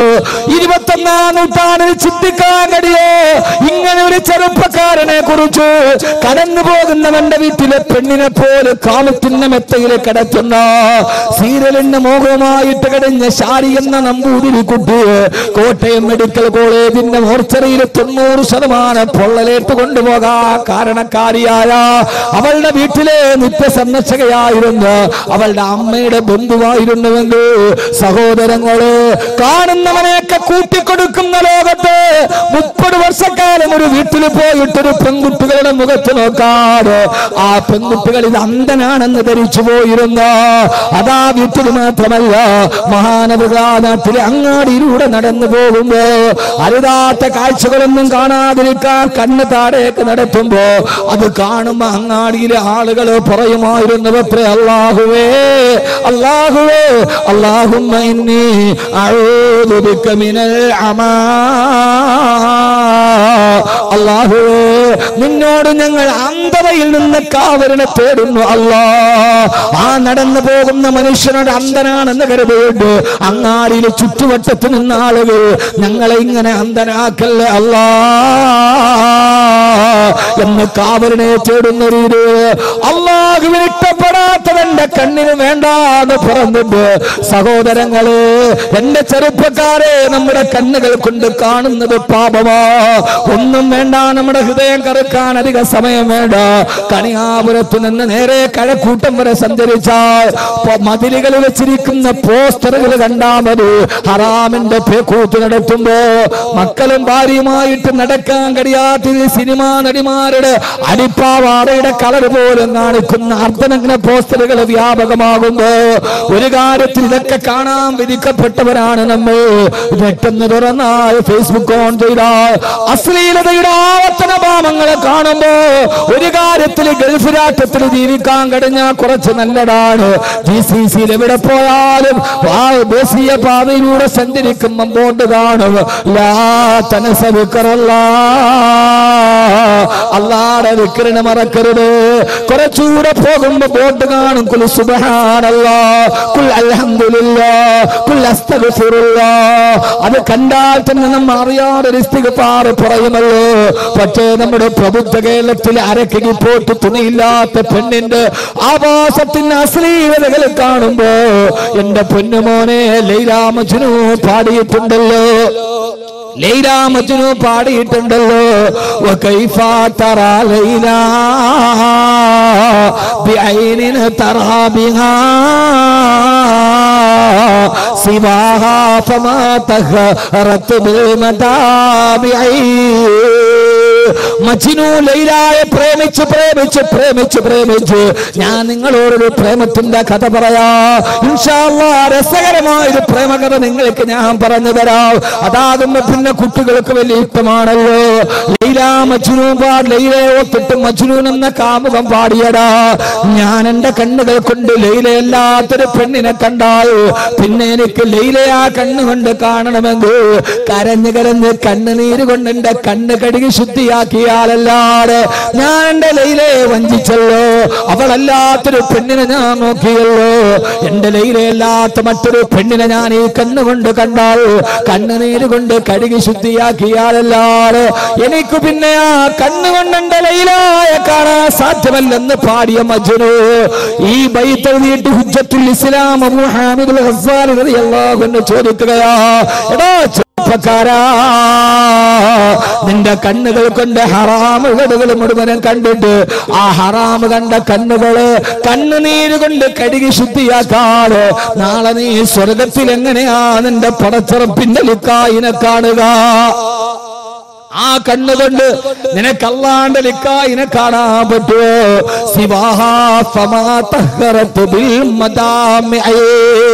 എന്റെ കുട്ടികളോട് ഞാൻ ഹൃദയത്തിൽ തൊട്ട് ചോദിക്കുകയാ, ഈ നെറ്റുകളും ഈ വൈസുകളും ഈ ബ്രൗസറുകളും ഒക്കെ എടുത്ത് ഓരോ അശ്ലീലങ്ങളെ കണ്ട് ആസ്വദിച്ച് സുഖിച്ച് രസിച്ചിട്ട് ആ കണ്ണുകൊണ്ട് എങ്ങനെയാ മോനെ നിന്റെ റബ്ബിനെ നിനക്ക് കാണാൻ കഴിയുക? അതുകൊണ്ട് ഈ തമ്മാടിത്തരത്തിൽ നിന്നൊരു തിരിച്ചു വേണോ? ഹൃദയ ഉറപ്പിക്കണേ, കണ്ണൊക്കെ നാളെ ഞാൻ മരിക്കുമെന്ന കാര്യം ഉറപ്പാക്കുക. അല്ലാഹു തൗഫീഖ് നൽകട്ടെ. അപ്പൊ നാളെ മരിക്കുമെന്നൊരാൾ ഉറപ്പിച്ചാൽ അയാൾ ജീവിതത്തിൽ ഏറ്റവും നല്ലത് ചെയ്യാൻ തീരുമാനിക്കും, നല്ലത് പറയാൻ തീരുമാനിക്കുക, ഏറ്റവും നല്ല വാക്കുകൾ അവൻ പറയുക. ഏറ്റവും നല്ല വാക്ക് അവൻ പറയുക. ഏറ്റവും നല്ല വാക്യതാ എന്ന് പറയും. ഏറ്റവും നല്ല വാക്യതാ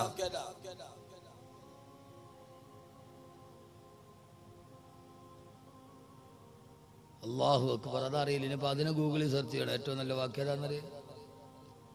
ഏറ്റവും നല്ല വാക്യതാ കുട്ടികളെ.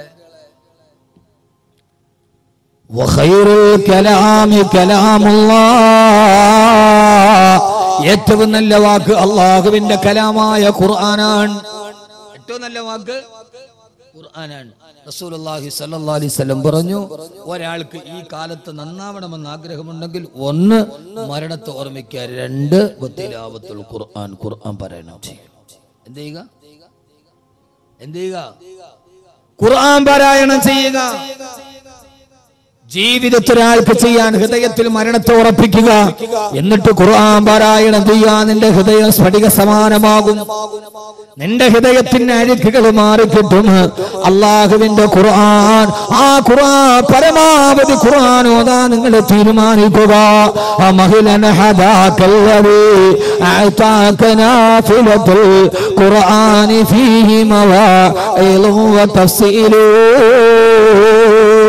പരമാവധി അല്ലാഹുവിന്റെ ഖുർആൻ പാരായണം ചെയ്യാൻ ശ്രമിക്കുക. അല്ലാഹു ഖുർആൻ പഠിക്കാൻ അല്ലാഹു തൗഫീഖ് നൽകട്ടെ. ആമീൻ പറ, ഉറക്കെ പറ. അല്ലാഹു ഖുർആൻ പഠിക്കാൻ അല്ലാഹു തൗഫീഖ് നൽകട്ടെ. ഞാൻ എൻ്റെ സഹോദരങ്ങളോട് സഹോദരിമാരോട് വളരെ കൃത്യമായി പറയാൻ, നമ്മുടെ കുട്ടികളെ ഖുർആൻ പഠിപ്പിക്കണം. ആ കാര്യത്തിൽ നമുക്ക് വന്ന വീഴ്ച നമ്മുടെ സമൂഹത്തെ മുഴുവനും ഗുരുതരമായി ബാധിച്ചിട്ടുണ്ട്. അല്ലാഹുവിന്റെ വിശുദ്ധമായ ഖുർആൻ, ആ ഖുർആനിനെ പരമാവധി എത്രത്തോളം പഠിപ്പിക്കാൻ കഴിയോ ആ ഒരു കാലം നമ്മുടെ കാലഘട്ടത്തിൽ നിന്ന് മാറിപ്പോയി. സന്ധ്യാസമയത്ത് യാസീൻ ഓതിയിരുന്ന, വാഖിയ ഓതിയിരുന്ന, മക്കളെ ഇരുത്തിയിട്ട് സലാത്ത് ചൊല്ലിയിരുന്ന ആ ഒരു സന്ധ്യകൾ നമുക്ക് മാറിപ്പോയി. എന്നിട്ട് അതിന് പകരം നമ്മൾ ആരായി മാറിയെന്നറിയുമോ? ഇന്ന് നമ്മുടെ ഭക്തിയുടെ സന്ധ്യ എന്തേ? ഞാൻ നിങ്ങളോടൊരു പരമാർത്ഥം പറഞ്ഞുതരാം. നിങ്ങൾ എന്നോട് ദേഷ്യപ്പെട്ടിട്ട് കാര്യമൊന്നുമില്ല, പറഞ്ഞുതരട്ടെ. അതോർത്തിട്ട് നിങ്ങൾക്ക് എന്നോട് പരിഭവം വേണ്ട, ബാക്കി അത് പറഞ്ഞല്ലോ എന്ന് വേണ്ട. പക്ഷെ പറയുന്നത് കൃത്യമാണ്. ഏറ്റവും നല്ല മതസൗഹാർദ്ദ പ്രഭാഷകനുള്ള അവാർഡ് വാങ്ങിച്ച ആളാണ് ഞാൻ. അത് പറഞ്ഞിട്ടാണ് ഞാൻ പറയാ. പെണ്ണുങ്ങൾ ഉണ്ടല്ലോ അതൊക്കെ എവിടെയാണ്? ബൈക്കില്. തങ്ങൾ അവിടെ തന്നെ ഇരിക്കട്ടെ. നമ്മുടെ മക്കൾ, ആ മക്കളോട് നമുക്ക് വർത്താനം പറയാൻ സമയമില്ല. മക്കൾ ഇങ്ങോട്ടാ വർത്താനം പറയും. മോനും ബാപ്പായും കൂടെ രാത്രി വർത്താനം പറഞ്ഞ സമയം എവിടെ? സന്ധ്യക്കിരുത്തിയിട്ട് ഖുർആൻ ഓതിച്ച സമയം എവിടെ? ആ സന്ധ്യ എവിടെ? നമ്മുടെ ആ പൗരാണികതയുടെ സന്ധ്യ നമുക്ക് മറന്നുപോയി. കാരണം സന്ധ്യാസമയം എന്ന് പറഞ്ഞാൽ ഭക്തിയുടെ സമയമാണെന്ന് ഏഷ്യാനെറ്റുകാരന് സൂര്യക്കാരനും അറിയാം. അതുകൊണ്ട് സന്ധ്യാസമയത്ത് മഗ്‌രിബിന്റെ സമയത്താണ് ഭക്തിയുടെ സീരിയലുകളെ പ്രക്ഷേപണം ചെയ്യുക.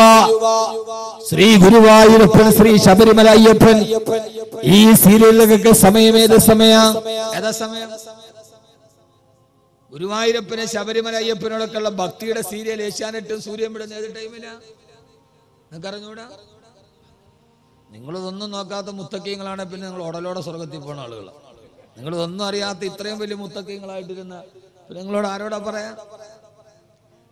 പക്ഷേ സഹോദരങ്ങളെ, മഗ്‌രിബിന്റെ സമയത്താണ് ഇത് രണ്ടും പ്രക്ഷേപണം ചെയ്യുക. ഒരു കാലത്ത് പള്ളിയിലും മസ്ജിദുൽ ഇബാദയിലും മഗ്‌രിബിന്റെ ബാങ്ക് കേട്ടാൽ അല്ലാഹു അക്ബർ അല്ലാഹു അക്ബർ, ആ ബാങ്ക് കേട്ടാൽ ആ സമയത്ത് നമ്മുടെ വീട്ടിൽ സൂറത്തുൽ വാഖിഅ ഉണ്ടായിരുന്നു, യാസീനുമായിരുന്നു കാരണവന്മാരെ മക്കളുമെല്ലാം. ഇന്ന് ആ സമയത്ത് പള്ളിയിലെ മഗ്‌രിബിന്റെ ബാങ്ക് വിളിക്കുമ്പോ ആ സമയത്ത് പെങ്ങളെ നീ TV ഓൺ ചെയ്താൽ ആ സമയത്താണ് ഏഷ്യാനെറ്റിലെ ഗുരുവായൂരപ്പന്റെ സീരിയൽ തുടങ്ങുന്നത്. അത് നീ റിമോട്ട് ഓൺ ചെയ്യുമ്പോൾ മഗ്‌രിബിൽ പള്ളിയിൽ ബാങ്ക് വിളിക്കുന്ന സമയത്ത് നിന്റെ വീട്ടിൽ കേൾക്കുന്നത് എന്താ? ഓം ഗുരുവായൂരപ്പ, ഓം ശബരിമല അയ്യപ്പ. മഗ്‌രിബിന്റെ സമയത്ത് വാഖിയും യാസീനും ഓതുന്ന സമയത്ത് അറിയാതെങ്കിലും നീ നിന്റെ വീട്ടിൽ ശിർക്കിന്റെ പദം പറയിപ്പിച്ചില്ല പെങ്ങളെ. പിന്നെ എങ്ങനെയാ നിന്റെ വീട്ടിൽ അല്ലാഹുവിന്റെ ബറക്കത്ത് ഉണ്ടാവുക? ആ സീരിയൽ ഓൺ ചെയ്യുമ്പോ ആ വിളികളോടെ നിന്റെ മഗ്‌രിബിന്റെ സമയം തുടങ്ങുമ്പോ ബോധപൂർവമോ അല്ലാതെ ആ സമയത്ത് നിന്റെ വീട്ടിലെ ശിർക്കിന്റെ പദം നീ പറയിപ്പിച്ചവളാണ്. അതുകൊണ്ട് സഹോദരിമാര്, എത്ര വലിയ കുടുംബമായാലും എവിടെയൊക്കെ എത്തി നിന്നാലും സന്ധ്യാസമയത്ത് നിങ്ങൾ ഖുർആൻ ഓതണേ, അല്ലാഹുവിന്റെ ഖുർആൻ പാരായണം ചെയ്യണേ. എത്ര വലിയ കോടീശ്വരന്മാരായാലും ഒരു കാര്യം ഞാൻ പറയട്ടെ നിങ്ങളോട്, കേരളം കണ്ട വലിയ കോടീശ്വരനാണ് ലുലുവിന്റെ MD ബഹുമാനനായ MA യൂസുഫ് അലി സാഹിബ്. എന്റെ വളരെ അടുത്ത ഒരു ഹൃദയബന്ധമുള്ള ആളാണ്. അല്ലാഹു അദ്ദേഹത്തിന് ആഫിയത്തും ആരോഗ്യവും കൊടുക്കട്ടെ. കഴിഞ്ഞതിന്റെ മുമ്പിലത്തെ റമളാനില് അദ്ദേഹത്തിന്റെ വീട്ടിൽ നോമ്പ് തുറക്കാൻ പോകുന്ന സമയമാണ്. 10 മിനിറ്റ് കൂടിയുണ്ട്. എല്ലാവരും വലിയ വലിയ വൻകിട ബിസിനസ്സുകാരുടെ ഇഫ്താർ മീറ്റാണ്. അതിലേക്ക് ഈ വിനീതന് ക്ഷണമുണ്ടായിരുന്നു. അവിടെ ചെല്ലുമ്പോ കോടീശ്വരന്മാരുടെ കോടീശ്വരന്മാർ ആ സമയത്തും അദ്ദേഹം പൈതൃകം കൈവിട്ടില്ല. അവിടെ ഇമാമത്ത് നിൽക്കുന്ന ഹാഫിദിനോട് പറഞ്ഞു, എല്ലാവരും നിശബ്ദമായിരിക്കുക. സൂറത്തുർ റഹ്മാനോട് ആ ഹാഫിദ് അവിടെ ഇരുന്ന് സുന്ദരമായി സൂറത്തുർ റഹ്മാനോട് അത് തീരും അടുത്ത ആളോട് പറഞ്ഞു സൂറത്തുൽ വാഖിഅയോട്, അടുത്ത ഹാഫിദ് സൂറത്തുൽ വാഖിഅയോട്. അത് കഴിഞ്ഞപ്പോ അവിടെ ഇരിക്കുന്നുണ്ട് മഹാനായ ലാളിത്യത്തിന്റെ പ്രതീകമായി ഈ കേരളത്തിന്റെ ജനതയെ ഞെട്ടിത്തെരിപ്പിച്ച ബഹുമാനപ്പെട്ട ശൈഖുനാ ആലിക്കുട്ടി ഉസ്താദ് അവരുടെ. ആലിക്കുട്ടി ഉസ്താദിനോട് ദുആ ചെയ്യാൻ പറഞ്ഞു. ഉസ്താദ് ദുആ ചെയ്തു. തീർന്നപ്പോ എന്നോട് പറഞ്ഞു, ബാക്കവി നിങ്ങളും ഒന്ന് ദുആ ചെയ്യ്. ആ ദുആയിലേക്ക് കടന്നു. അബുദാബി ശൈഖ് സായിദ് മസ്ജിദിൽ മഗ്‌രിബിന്റെ ബാങ്ക് മുടങ്ങുന്നത് LCDയിലൂടെ കണ്ടു. ഈത്തപ്പഴം കാരക്കയുമായി നോമ്പ് മുറിക്കപ്പെട്ടു. ഞാനൊന്ന് ചോദിക്കട്ടെ മോനെ, നമ്മുടെ വീട്ടിലല്ല നമ്മുടെ നാട്ടിലെ ചുമഴത്ത് പള്ളിയിൽ പോലും നോമ്പ് തുറക്കുന്നതിന് 10 മിനിറ്റ് മുമ്പ് നിശബ്ദമായിരുന്നു. ഖുർആനോട് ദുആ ചെയ്തിട്ട് നമുക്കൊന്ന് നോമ്പ് തുറക്കാൻ കഴിയോ? ഒരു പള്ളിയിൽ നടക്കാത്തത് പോലും അദ്ദേഹത്തിന്റെ വീട്ടിൽ നടന്നപ്പോ ഞാനിത് അദ്ദേഹം എനിക്ക് കോടികൾ തന്നത് കൊണ്ട് പറയാൻ നിങ്ങൾ കരുതണ്ട. അങ്ങനെ കരുതിയാൽ എനിക്കൊട്ടൊരു പുല്ലുമില്ല. ലോകത്ത് കണ്ട നന്മകളെ ആരുടേതാണെങ്കിലും വിളിച്ചു പറയാൻ കഴിയുണ്ടോ? ഒരു നന്മയുടെ സമവാക്യം നമുക്കുണ്ടാവണം. പൊന്നുമോനെ, അല്ലാഹുവിന്റെ ഖുർആൻ പാരായണം ചെയ്താ ഞാൻ ഇവിടെ നിൽക്കുന്ന ചെറുപ്പക്കാരോട് ചോദിക്കുക, നിനക്ക് എത്ര സിനിമാ പാട്ട് കാണാതെ അറിയാം? എത്ര ആൽബം പാട്ടുകൾ നിനക്ക് കാണാതെ അറിയാം? പക്ഷേ അല്ലാഹുവിന്റെ ഖുർആനിലെ സൂറത്തുൽ ഫാത്തിഹ എങ്കിലും പാരായണ മര്യാദയോടുകൂടി ഒന്ന് പാരായണം ചെയ്യാൻ അറിയാവുന്നവരെന്ന് കൈവക്കാൻ പറഞ്ഞ എത്ര പേരാ കൈവക്കുക?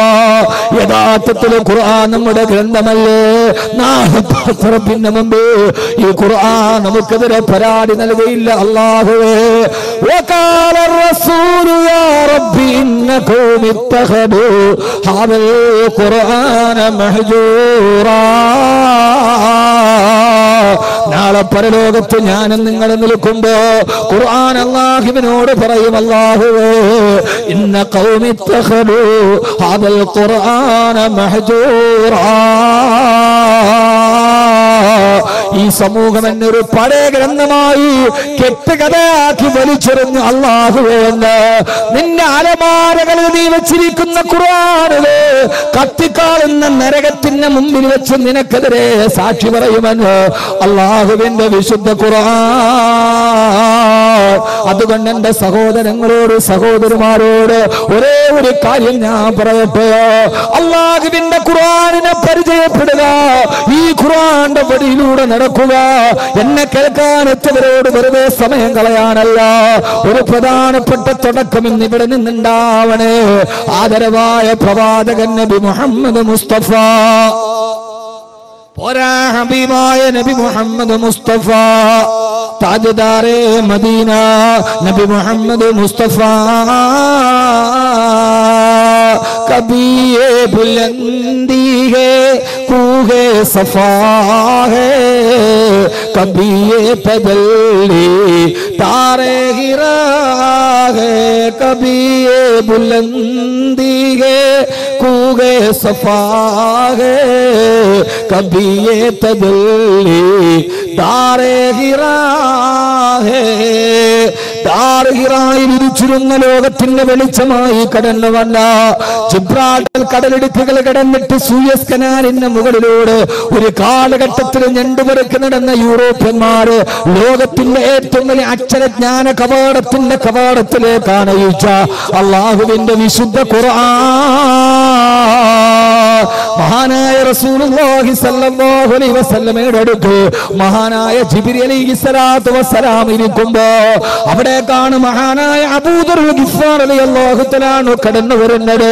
അബൂദർ റളിയല്ലാഹു തആല കടന്നു വരുന്നത് ഹബീബായ മുത്ത് കണ്ടിട്ടില്ല. ജിബ്രീൽ അലൈഹിസ്സലാത്തു വസ്സലാം പറഞ്ഞു, യാ റസൂലല്ലാഹ്, അങ്ങയുടെ കൂട്ടുകാരനായ അബൂദർ വരുന്നുണ്ട് നബിയേ. ആശ്ചര്യാതിരോഗത്തോടെ ഹബീബായ നബി തങ്ങൾ ചോദിച്ചു, ജിബ്രീലേ, അബൂദറിനെ നിങ്ങൾക്ക് എങ്ങനെയാണ് പരിചയമുള്ളത്? അബൂദറിനെ ഇതിനു മുമ്പ് നിങ്ങൾ സന്ദർശിച്ചിട്ടുണ്ടോ? ആ സമയത്ത് ജിബ്രീൽ അലൈഹിസ്സലാത്തു വസ്സലാം പറഞ്ഞ മറുപടി, യാ റസൂലല്ലാഹ്, നബിയേ തിരുദൂതരേ, ഈ മക്കയിൽ അബൂദറിനെ അറിയുന്നതിനേക്കാൾ കൂടുതലായി ഞങ്ങളുടെ മലക്കുകളുടെ ലോകത്ത് അബൂദർ എന്ന ചെറുപ്പക്കാരൻ സുപരിചിതനാണ്. യാ റസൂലല്ലാഹ്, ഹബീബായ നബി തങ്ങൾ ചോദിച്ചു, എങ്ങനെ? ഓരോ ദിവസവും ആകാശത്തും മലക്കുകളുടെ ലോകത്ത് ഞങ്ങളെ ഏറ്റവും കൂടുതൽ പറയുന്ന പേര് ഈ അബൂദർ എന്ന ചെറുപ്പക്കാരന്റെ പേരാ. എന്നെ കേൾക്കാനത്തിന്റെ പ്രിയപ്പെട്ട ചെറുപ്പക്കാരോട് ആധുനികതയുടെ അസുരഭാവങ്ങൾ മുഴുവനും അശ്ലീലങ്ങളും അനാവശ്യങ്ങളും ആവർത്തന വിരസതകളുമായി ആത്മീയ ലോകത്തിന് ആത്മവിപ്ലവത്തെ അസുരഭാവത്തോടെ മാറ്റിക്കടത്തിക്കൊണ്ടുപോയ എന്റെ പ്രിയപ്പെട്ട പുതുതലമുറയോട് അല്ലാഹുവിന്റെ മലക്കുകളുടെ ലോകത്ത് മക്കയിൽ ഒരു ചെറുപ്പക്കാരന്റെ പേരെപ്പോഴും പറയപ്പെടുകയാ. ആരാ അബൂദർ എന്ന് നിങ്ങൾക്കറിയോ? ആ ചെറുപ്പക്കാരൻ ആരെന്നറിയോ? മക്കയിൽ നിന്ന് ഷാമിലേക്ക് കച്ചവട സംഘം പോകുമ്പോ പാറക്കെട്ടിന്റെ പുറകിലൊളിച്ചിരുന്ന് നടന്നു പോകുന്നവനെ പിടിച്ചു നിർത്തിയിട്ടവന്റെ കഴുത്ത് വെട്ടിമാണ്ടി മടിശീലയിലെ പൈസ എടുത്തു കൊണ്ടുപോയി മദ്യപിച്ച ഗിഫാർ ഗോത്രത്തിന്റെ തലവനാണ് ഈ ചെറുപ്പക്കാരൻ. ആ ചെറുപ്പക്കാരൻ മദീനയിൽ ജനിച്ചതല്ല, പിന്നെ ഒരു കാലഘട്ടത്തിൽ കൊള്ള സംഘത്തിന്റെ തലവനായി, ഗുണ്ടാ സംഘ തലവനായി ജീവിച്ച, അതിന്റെ ഇടയിൽ ആരോ മക്കയിൽ വന്ന പ്രവാചകനെ കുറിച്ച് പറഞ്ഞപ്പോ മുത്തുനബി അന്വേഷിച്ചിട്ട് വന്നിട്ട് അവസാനം ഇസ്ലാമിലേക്ക് വന്ന പരിവർത്തനത്തിന്റെ വ്യക്തിത്വത്തിന്റെ ധവളപ്രകാശം കൊണ്ട് ലോകചരിത്രത്തെ വിസ്മയിപ്പിച്ച ഒരു മഹാവ്യക്തിത്വമാണ് അബൂദർ ഗിഫാർ റളിയല്ലാഹു തആല അൻഹു. മഹാനവറുകളുടെ പേര് മക്കയിൽ മലക്കുകൾ പറയാണത്ര മലക്കുകളുടെ ലോകത്ത്. ഇത് കേട്ട റസൂലുള്ളാഹി സ്വല്ലല്ലാഹു അലൈഹി വസല്ലം ചോദിച്ചു, അല്ലിമൻ ആല ഹാദിഹി ഫളീല, അബൂദറിന് ഈ പദവി എങ്ങനെയാ കിട്ടിയത്? ആർക്കെങ്കിലും ഈ സദസ്സിന് വന്നവർക്ക് ഈ പദവി വേണമെങ്കിൽ അവനവന്റെ പേര് ആകാശലോകത്ത് ദിവസവും മലക്കുകളെ കൊണ്ട് പറയിപ്പിക്കണമെന്ന്. മോനെ വെയിറ്റ് ഷെഡിന്റെ മുകളിലല്ല, രക്തസാക്ഷി മണ്ഡപത്തിന്റെ മുകളിലല്ല. നേതാവ് ചൂണ്ടിക്കാണിച്ചവനെ പാതിരാത്തിരി പതിയിരുന്നിട്ടവന്റെ പള്ളയിലേക്ക് പിച്ചാത്തിപ്പിടി കുത്തിക്കേട്ട് കുടൽമാലയുടെ ഇടയിൽ കൊടിപതാക പൊക്കിയതിന് സമ്മാനം കിട്ടിയ രക്തസാക്ഷി മണ്ഡപത്തിന്റെ പുറകിലല്ല, അള്ളാന്റെ മലക്കുകളുടെ ലോകത്തിന്റെ പേരെഴുതപ്പെടണോ? ഹബീബായ റസൂലുള്ളാഹി സ്വല്ലല്ലാഹു അലൈഹി വസല്ലം ചോദിച്ചു, അബൂദുബിരി ലിമനാര ഹാദിഹി ഫളീല, അബൂദറിന് ഈ പദവി കിട്ടാൻ ഏത് സൽക്കർമ്മമാണ് അബൂദർ ചെയ്തത്? ജിബ്രീൽ അലൈഹിസ്സലാത്തു വസ്സലാം പറഞ്ഞ മറുപടി ഇതേവരെ എന്നെ കേട്ട ഓരോ ആണിനോടും പെണ്ണിനോടും ഞാൻ കൈമാറുകയാണ്. കൈമാറലല്ല അഹമ്മദ് കബീറിന് മറ്റൊന്ന് കഴിയില്ലല്ലോ. അള്ളാഹുവിന്റെ റസൂലിനോട് ജിബ്രീൽ അലൈഹിസ്സലാത്തു വസ്സലാം പറഞ്ഞു, വകാന യുക്സിറു ഖിറാഅത സൂറത്തുൽ ഇഖ്ലാസ്, വകാന യുക്സിറു ഖിറാഅത സൂറത്തുൽ ഇഖ്ലാസ്. അദ്ദേഹം ജീവിതത്തിൽ ധാരാളമായി സൂറത്തുൽ ഇഖ്ലാസ് പാരായണം ചെയ്യുന്ന ആളാ.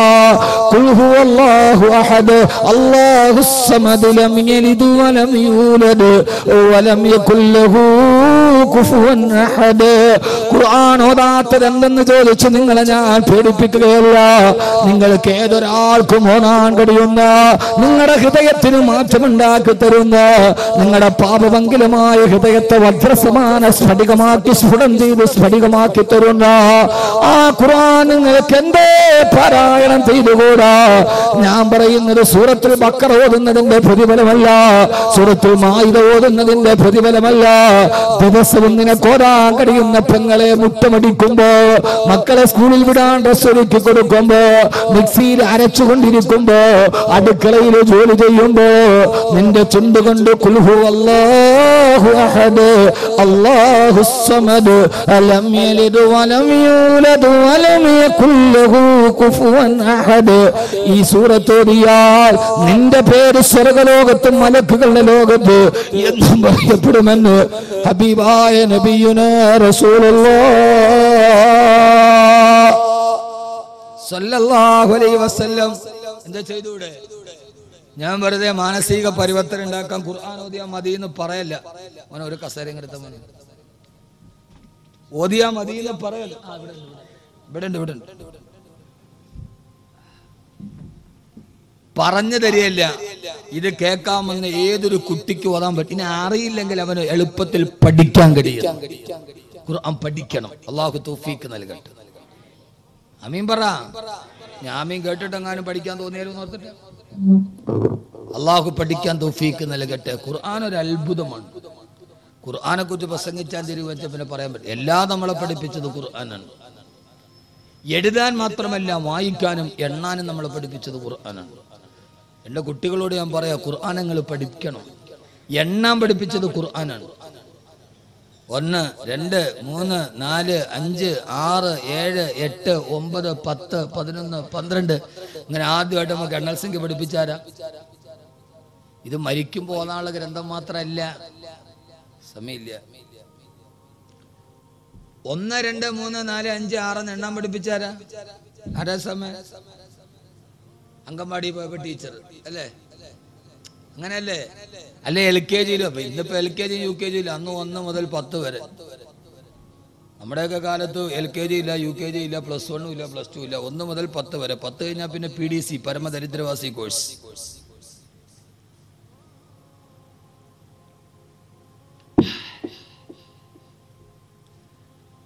എണ്ണൽ സംഖ്യ പഠിപ്പിച്ചതാനാ? ടീച്ചറല്ല, ഖുർആൻ. ഖുർആൻ. നിങ്ങൾ എൻ്റെ കൂടെ തയ്യാറാണ്? ഞാൻ പഠിപ്പിച്ചാൽ ഉണ്ട്. തയ്യാറുണ്ട്? എണ്ണാൻ പറ്റുമോ? എണ്ണാവോ? എണ്ണൽ സംഖ്യ പഠിപ്പിച്ച ഖുർആനാണ്. ഇപ്പം ഞാൻ തെളിവ് സഹിതം പറഞ്ഞുതരാം. നിങ്ങൾ എണ്ണോ എൻ്റെ കൂടെ?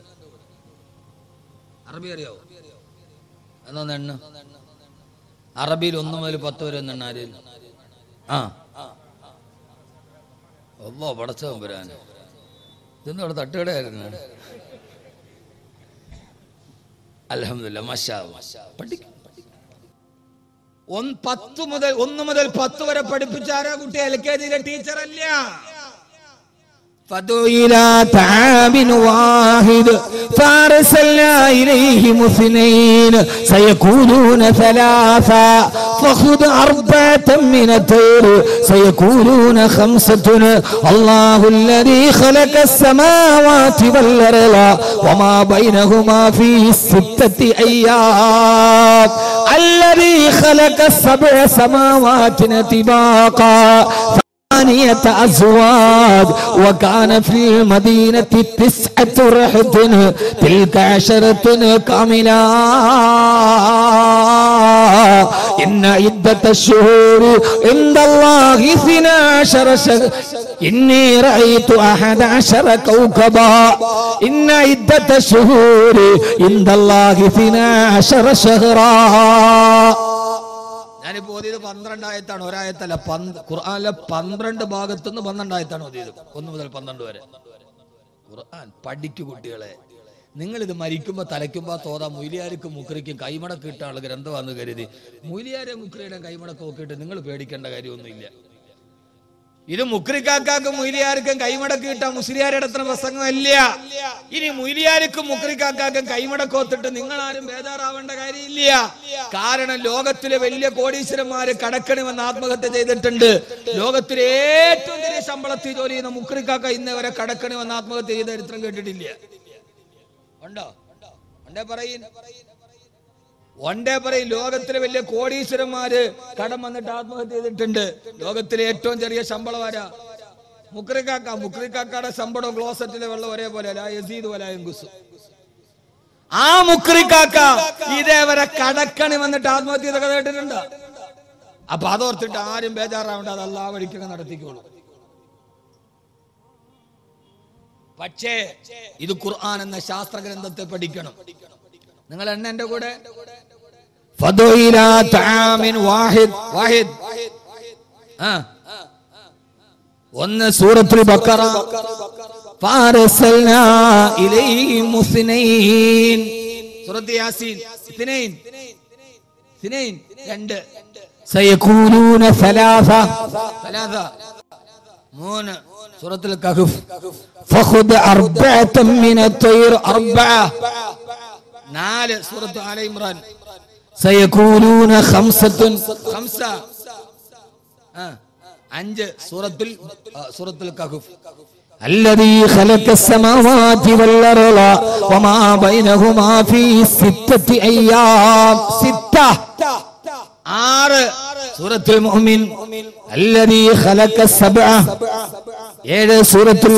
സൂറത്തുൽ മുൽക്ക് സൂറത്തുൽ നൂഹ് 8 أزواج 8 സൂറത്തുൽ അൻആം وكان في المدينة 9 رهط 9 سورة القصص تلك 10 كاملة 10 سورة البقرة إني رأيت 11 كوكبا 11 سورة يوسف إن عدة الشهور عند الله 12 شهرا 12 സൂറത്ത് തൗബ.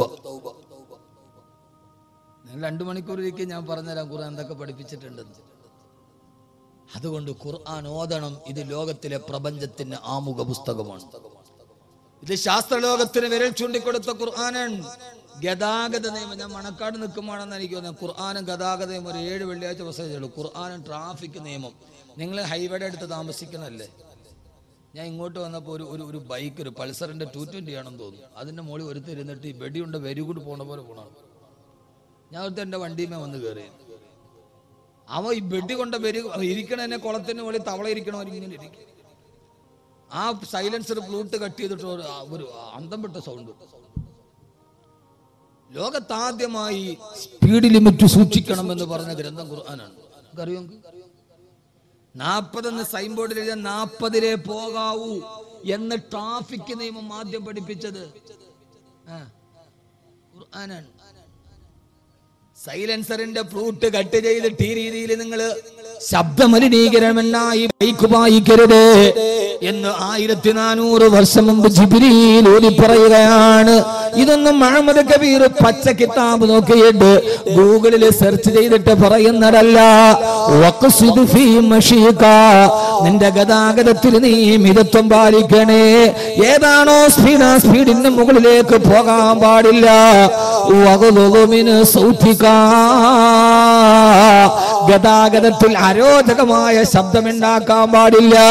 സൈലൻസറിന്റെ ഫ്ലൂട്ട് കട്ട് ചെയ്തിട്ട് അന്തരീക്ഷം പൊല്യൂഷൻ ഉണ്ടാക്കുന്ന, സൗണ്ട് പൊല്യൂഷൻ ഉണ്ടാക്കുന്ന ഒരു രീതി നിങ്ങൾ പാടില്ലെന്ന് 14 നൂറ്റാണ്ടുകൾക്ക് മുമ്പ് അള്ളാഹുവിന്റെ വിശുദ്ധ ഖുർആൻ.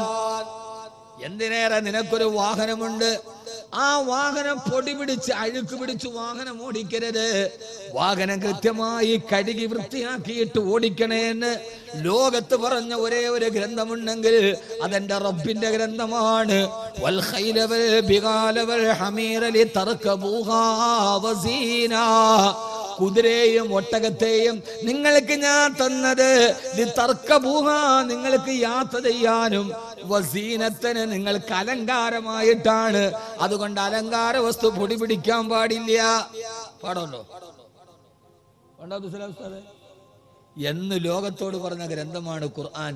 ഈ ഖുർആൻ ഒരാൾ ഹാഫിളായാൽ അതിൻ്റെ അകത്ത് അവൻ ഏറ്റവും വലിയ ശാസ്ത്രജ്ഞനായി എന്നാണ്. അള്ളാഹു നമുക്ക് ബോധം തരട്ടെ, അള്ളാഹു നമുക്ക് ബോധം തരട്ടെ. അതുകൊണ്ട് എൻ്റെ പ്രിയപ്പെട്ട സഹോദരങ്ങളോട് സഹോദരിമാരോട് ജീവിതത്തിൽ ചെയ്യാൻ കഴിയുന്ന ഏറ്റവും വലിയ അനുഗ്രഹമാണ് അള്ളാഹുവിൻ്റെ ഖുർആൻ പാരായണം ചെയ്യുക, അത് പഠിക്കുക. അതിൽ ഏറ്റവും ചെറിയൊരു സൂറത്താണ് സൂറത്തുൽ ഇഖ്ലാസ്. ഖുൽ ഹുവല്ലാഹു അഹദ്. ഉറക്കം അതറിയാവുന്നവരൊക്കെ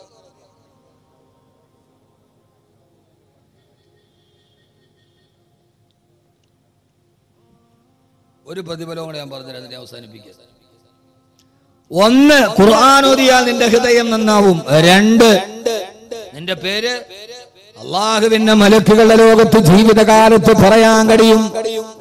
2-ാമത്തെ സൂറത്തുൽ ഇഖ്ലാസ് പതിവായി പാരായണം ചെയ്താൽ നിന്റെ മയ്യത്ത് നമസ്കാരത്തിന് 70,000 മലക്കുകൾ സാക്ഷികളാവും. ആണോ? നിന്റെ മയ്യത്ത് നിസ്കാരത്തിന്, നിന്റെ കണിയാപുരത്തിന്നു മുതൽ ഇത് സ്ഥിരമായി ഓതുന്ന ആണിന്റെ പെണ്ണിന്റെ മയ്യത്ത് നിസ്കാരത്തിന് നാട്ടുകാര് മാത്രമല്ല 70,000. 70,000. എന്താ മനുഷ്യന്മാരെ, അലാവുദ്ദീന്റെ അത്ഭുത വിളക്ക് വേണോന്ന് ചോദിച്ചിട്ട് നിങ്ങൾ ഉണ്ടായിരിക്കുക.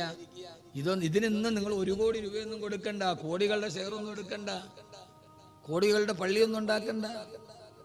ഇതിനകത്ത് നിങ്ങൾ എന്ത് ചെയ്യണം? ഇന്നു മുതൽ സൂറത്തുൽ ഇഖ്ലാസ് ഓതണം. ഇൻഷാ അല്ലാഹ് തയ്യാറാണോ? ഞാൻ അതാ പറഞ്ഞ, വന്നിട്ട് വെറുതെ പോവണ്ട. പോകുമ്പോ വലിയ ദുആയൊക്കെ പറഞ്ഞ ചെയ്യാനും പഠിക്കാനും ഒക്കെ വലിയ പാട്. ഇതിപ്പോ അറിയാത്ത ആരാ ഉള്ളത്? ഖുൽ ഹുവല്ലാഹു, അത് അറിയാത്ത ആരാ ഉള്ളത്? ഇനി അറിയാത്ത ആരെങ്കിലും ഇവിടെ ഉണ്ടെങ്കിൽ അവൻ ഖുൽ ഹുവല്ലാഹു ഇത് പഠിക്കാനല്ല പോണോ, നേരെ പൊന്നാനി പോകണം. ഖുൽ ഹുവല്ലാഹു അഹദ് ഒരു മുസ്ലിമിന് ഓതാൻ ഇതിനകത്ത് അറിയില്ലെങ്കിൽ അവൻ പിന്നെ ഇനി ഖുൽ ഹുവല്ലാഹു ഇത് പഠിക്കാനല്ല പോകണം, പിന്നെ അവൻ നേരെ പൊന്നാനിയിലാണ് പോകുന്നത്. അതറിയാത്ത ഒരാൾ പിന്നെ മുസ്ലിം ആവില്ല. അള്ളാഹു നമുക്ക് ബോധം തരട്ടെ. അവനവൻ മരിച്ചു കഴിഞ്ഞാൽ 70,000 മലക്കുകൾ വെറുതെയല്ല. ആദരവായ പ്രവാചകൻ നബി മുഹമ്മദ് മുസ്തഫ സല്ലല്ലാഹു അലൈഹി വസല്ലമ തബൂക്ക് യുദ്ധത്തിൽ പങ്കെടുക്കുമ്പോ ഹബീബായ നബിക്കെതിരെ എതിരാളികൾ മുഴുവനും ഒന്നിച്ചു വന്ന യുദ്ധമാണ് തബൂക്ക് യുദ്ധം. ആ തബൂക്ക് യുദ്ധത്തിൽ പങ്കെടുക്കുമ്പോ ഹബീബായ നബിയുടെ നേരം മജൂസികളും നസ്രാനികളും കുഫാറുകളും അടക്കം വലിയൊരു പടയാ. അല്ലാഹുവിന്റെ റസൂലിന്റെ സഹാബത്ത് യുദ്ധത്തിനിറങ്ങുമ്പോ മജൂസി പട്ടാളം, ആനപ്പട്ടാളം പാഞ്ഞു വരികയാ. അതേവരെ കരയിലെ ഏറ്റവും വലിയ വാഹനം ഒട്ടകമാണെന്ന് കരുതിയ അറബികളുടെ മുമ്പിലേക്ക്, പട്ടിണിപ്പാവങ്ങളായ സഹാബത്തിന്റെ മുമ്പിലേക്ക് മസ്തകം കുലുക്കിക്കൊണ്ട് ഗതവാരന്മാര് പാഞ്ഞു വന്നപ്പോ പാവപ്പെട്ട സഹാബത്ത് പേടിച്ചുപോയി. അവര് പേടിച്ചരണ്ടി ചിന്ന ഭിന്നമായി ഓടുമ്പോ ഹബീബായ നബി സല്ലല്ലാഹു അലൈഹി വസല്ലമയുടെ അടുക്കൽ വന്ന്, യാ റസൂലല്ലാഹ്, ആനപ്പട്ടാളം ഇറങ്ങി നബിയേ, ഈ പൊട്ടിയ വാളും ഈ ചാവാറായ ഒട്ടകങ്ങളുമായി ഞങ്ങൾ അവരോടങ്ങനെ പിടിച്ചു നിൽക്കും യാ റസൂലല്ലാഹ് സല്ലല്ലാഹു അലൈഹി വസല്ലമ. ആ സമയത്താണ് ലോകത്ത് നിന്ന് ദിവ്യബോധനത്തിന്റെ വെളിപാടുമായി റൂഹുൽ അമീൻ മലക്ക് ജിബ്രീൽ അലൈഹിസ്സലാത്തു വസ്സലാം വന്നത്. ആനപ്പടയെ കണ്ട് പേടിച്ച രണ്ട് സഹാബത്തിനോട് ജിബ്രീൽ ആയത്തിറക്കി കൊടുത്തു. അലം തറ കൈഫ ഫഅല റബ്ബുക ബി അസ്ഹാബിൽ ഫീൽ അലം യജ്അൽ കൈദഹു ഫീ തളീൽ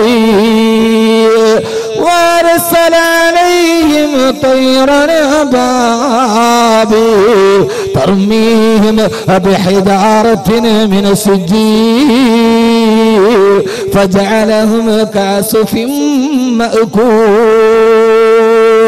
ഓ നബിയേ, ആരെ കണ്ടിട്ട് പേടിക്കുന്ന നബിയേ, ആരുമില്ലാത്ത സമയത്ത് കൈബാലയത്തെ തകർക്കാമെന്ന അപരഹത്തിന്റെ ആനപ്പെട് വെട്ടുകിളികളുടെ ചുണ്ടിലിരിക്കുന്ന ചരൽക്കല്ല് കൊണ്ട് തകർത്തെറിഞ്ഞത് ഞാനല്ല നബിയേ.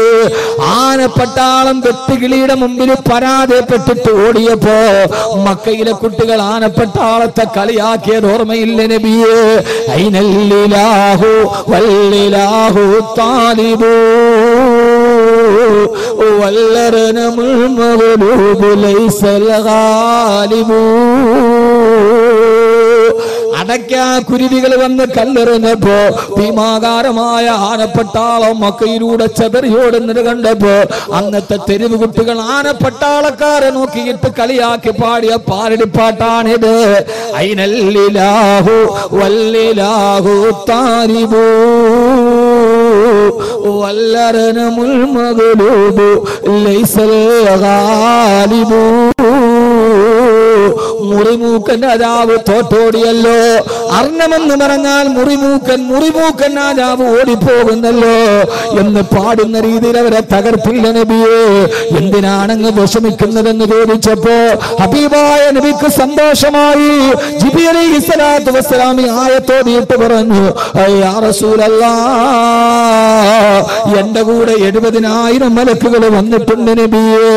ജിബ്രീലേ, തബൂക്കിൽ ഞങ്ങളെ സഹായിക്കാനോ? അല്ല യാ റസൂലല്ലാഹ്,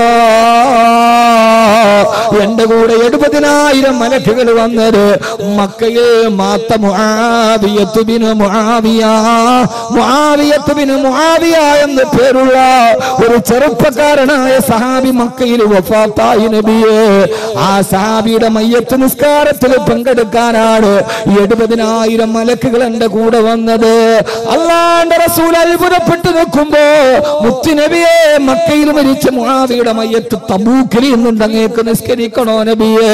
വേണം ജിബ്രീൽ. സഹാബത്ത് ഒലുവെടുത്തിട്ട് വന്നു. ജിബ്രീൽ അലൈഹിസ്സലാത്തു വസ്സലാം ചിറക് കൊണ്ട് ഭൂമിയിൽ നടിച്ചപ്പോ മുആവിയുടെ മയ്യത്ത് മക്കയിൽ കാണാൻ പറ്റുന്ന രീതി ഭൂമി മുഴുവന് സമതലമായി.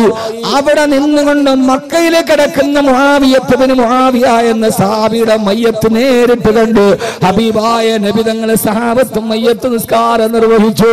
നബിയേ, ഇനി 70,000 മലക്കുകളുമായി ഞാൻ പോവുകയാണ്. എവിടേക്ക് ജിബ്രീൽ?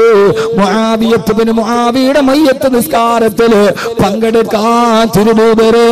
അല്ലാഹുവിന്റെ റസൂൽ ചോദിച്ചു, മുആവിയ, മരിക്കുന്ന നേരത്തെ 70,000 മലക്കുകളെ മയ്യത്ത് നിസ്കാരത്തിൽ പങ്കെടുക്കാൻ മുആവിയത്ത് ബിൻ മുആവിയ ലിമനാല ഹാദിഹി ഫളീല, ഈ ഒരു പദവി മുആവിയത്ത് ബിൻ മുആവിയക്ക് കിട്ടാനുള്ള കാരണം എന്ത് നബിയെ? അപ്പോഴാണ് ജിബ്രീൽ അലൈഹിസ്സലാത്തു വസ്സലാം പറഞ്ഞത്, വകാന യുക്ഫിറു ഖിറാഅത സൂറത്തുൽ ഇഖ്ലാസ്. ആ ചെറുപ്പക്കാരൻ എപ്പോഴും സൂറത്തുൽ ഇഖ്ലാസ് പാരായണം കൂടുതലായി ചെയ്തിരുന്നു. യാ റസൂലല്ലാഹ്, അതുകൊണ്ട് ഞാൻ അവസാനിപ്പിക്കുന്നതിന് മുമ്പ് ഇന്ന് കേൾക്കാനെത്ത ഓരോ ആണിനോടും പെണ്ണിനോടും ഇന്നു മുതൽ 2 മണിക്കൂർ പ്രസംഗിച്ചിട്ട് ഇറങ്ങിപ്പോകുമ്പോ എന്ത് കിട്ടി എന്ന് ചോദിച്ചാൽ, ഇന്നു മുതൽ ആര് തോന്നുന്നുവോ ഓരോ ഹർഫിന്റെ പ്രതിഫലത്തിന്റെ ഓഹരി വിനീതനം കിട്ടും. അതുകൊണ്ട് സഹോദരങ്ങളെ, മരിക്കുന്ന നേരം എന്നാണ് മരണമെന്നറിയില്ലല്ലോ, എപ്പോഴാണ് മരണദൂതൻ വരുന്നതെന്നും അറിയില്ലല്ലോ. ആകസ്മികതകളുടെ കേവലം യാദൃശ്ചികതകളുടെ നടുവിലൂടെ ജീവിച്ചു പോകുമ്പോ ഒരു നാൾ അസ്രായീൽ തേടിയെത്തുമ്പോ 3 വെള്ളത്തുണിയിൽ പൊതിഞ്ഞ് അവനവന്റെ വീടിന്റെ മുമ്പിൽ കിടത്തുമ്പോ കരയാൻ സ്വന്തം മക്കൾ മറന്നു പോയാലും കരയാൻ സ്വന്തം കൂടപ്പിറപ്പുകൾ മറന്നുപോയാലും മറക്കാതെ എത്തുന്ന 70,000 മലക്കുകളുണ്ട്. അവര് നമ്മുടെ പുറകിലെ കൈകെട്ടിയിട്ട് പറയും, അല്ലാഹുമ്മ ഗ്ഫിർ ലഹു വർഹംഹു വഅഫിഹി വഅഫു അൻഹു. അല്ലാഹുവേ, നീ അവന് പുറത്തു കൊടുക്കണേ അല്ലാ. ആരാണ് ദുആ ചെയ്യുന്നത്? യുസബ്ബിഹൂനൽ ലൈല വന്നഹാറ ലാ യഫ്തുറൂൻ. രാപ്പകലുകൾ ഒരു തെറ്റും ചെയ്യാതെ പടച്ച റബ്ബിനെ തസ്ബീഹ് ചെയ്യുന്ന 70,000 മലക്കുകളെ അവനവന്റെ മയ്യത്തിന്റെ പുറകിൽ നിർത്താൻ എന്റെ പ്രിയപ്പെട്ട സഹോദരങ്ങളെ, യുക്സിറു തിലാവത്തുൽ ഖുർആൻ, പരമാവധി ഖുർആൻ പാരായണം വർദ്ധിപ്പിക്കുക. അതിൽ തന്നെ സൂറത്തുൽ ഇഖ്ലാസ് പാരായണം ചെയ്യുക. അല്ലാഹുവേ, നീ ഞങ്ങളെ സ്വീകരിക്കണേ അല്ലാ. അല്ലാഹു നമ്മുടെ സദസ്സുകളെ സ്വീകരിക്കട്ടെ.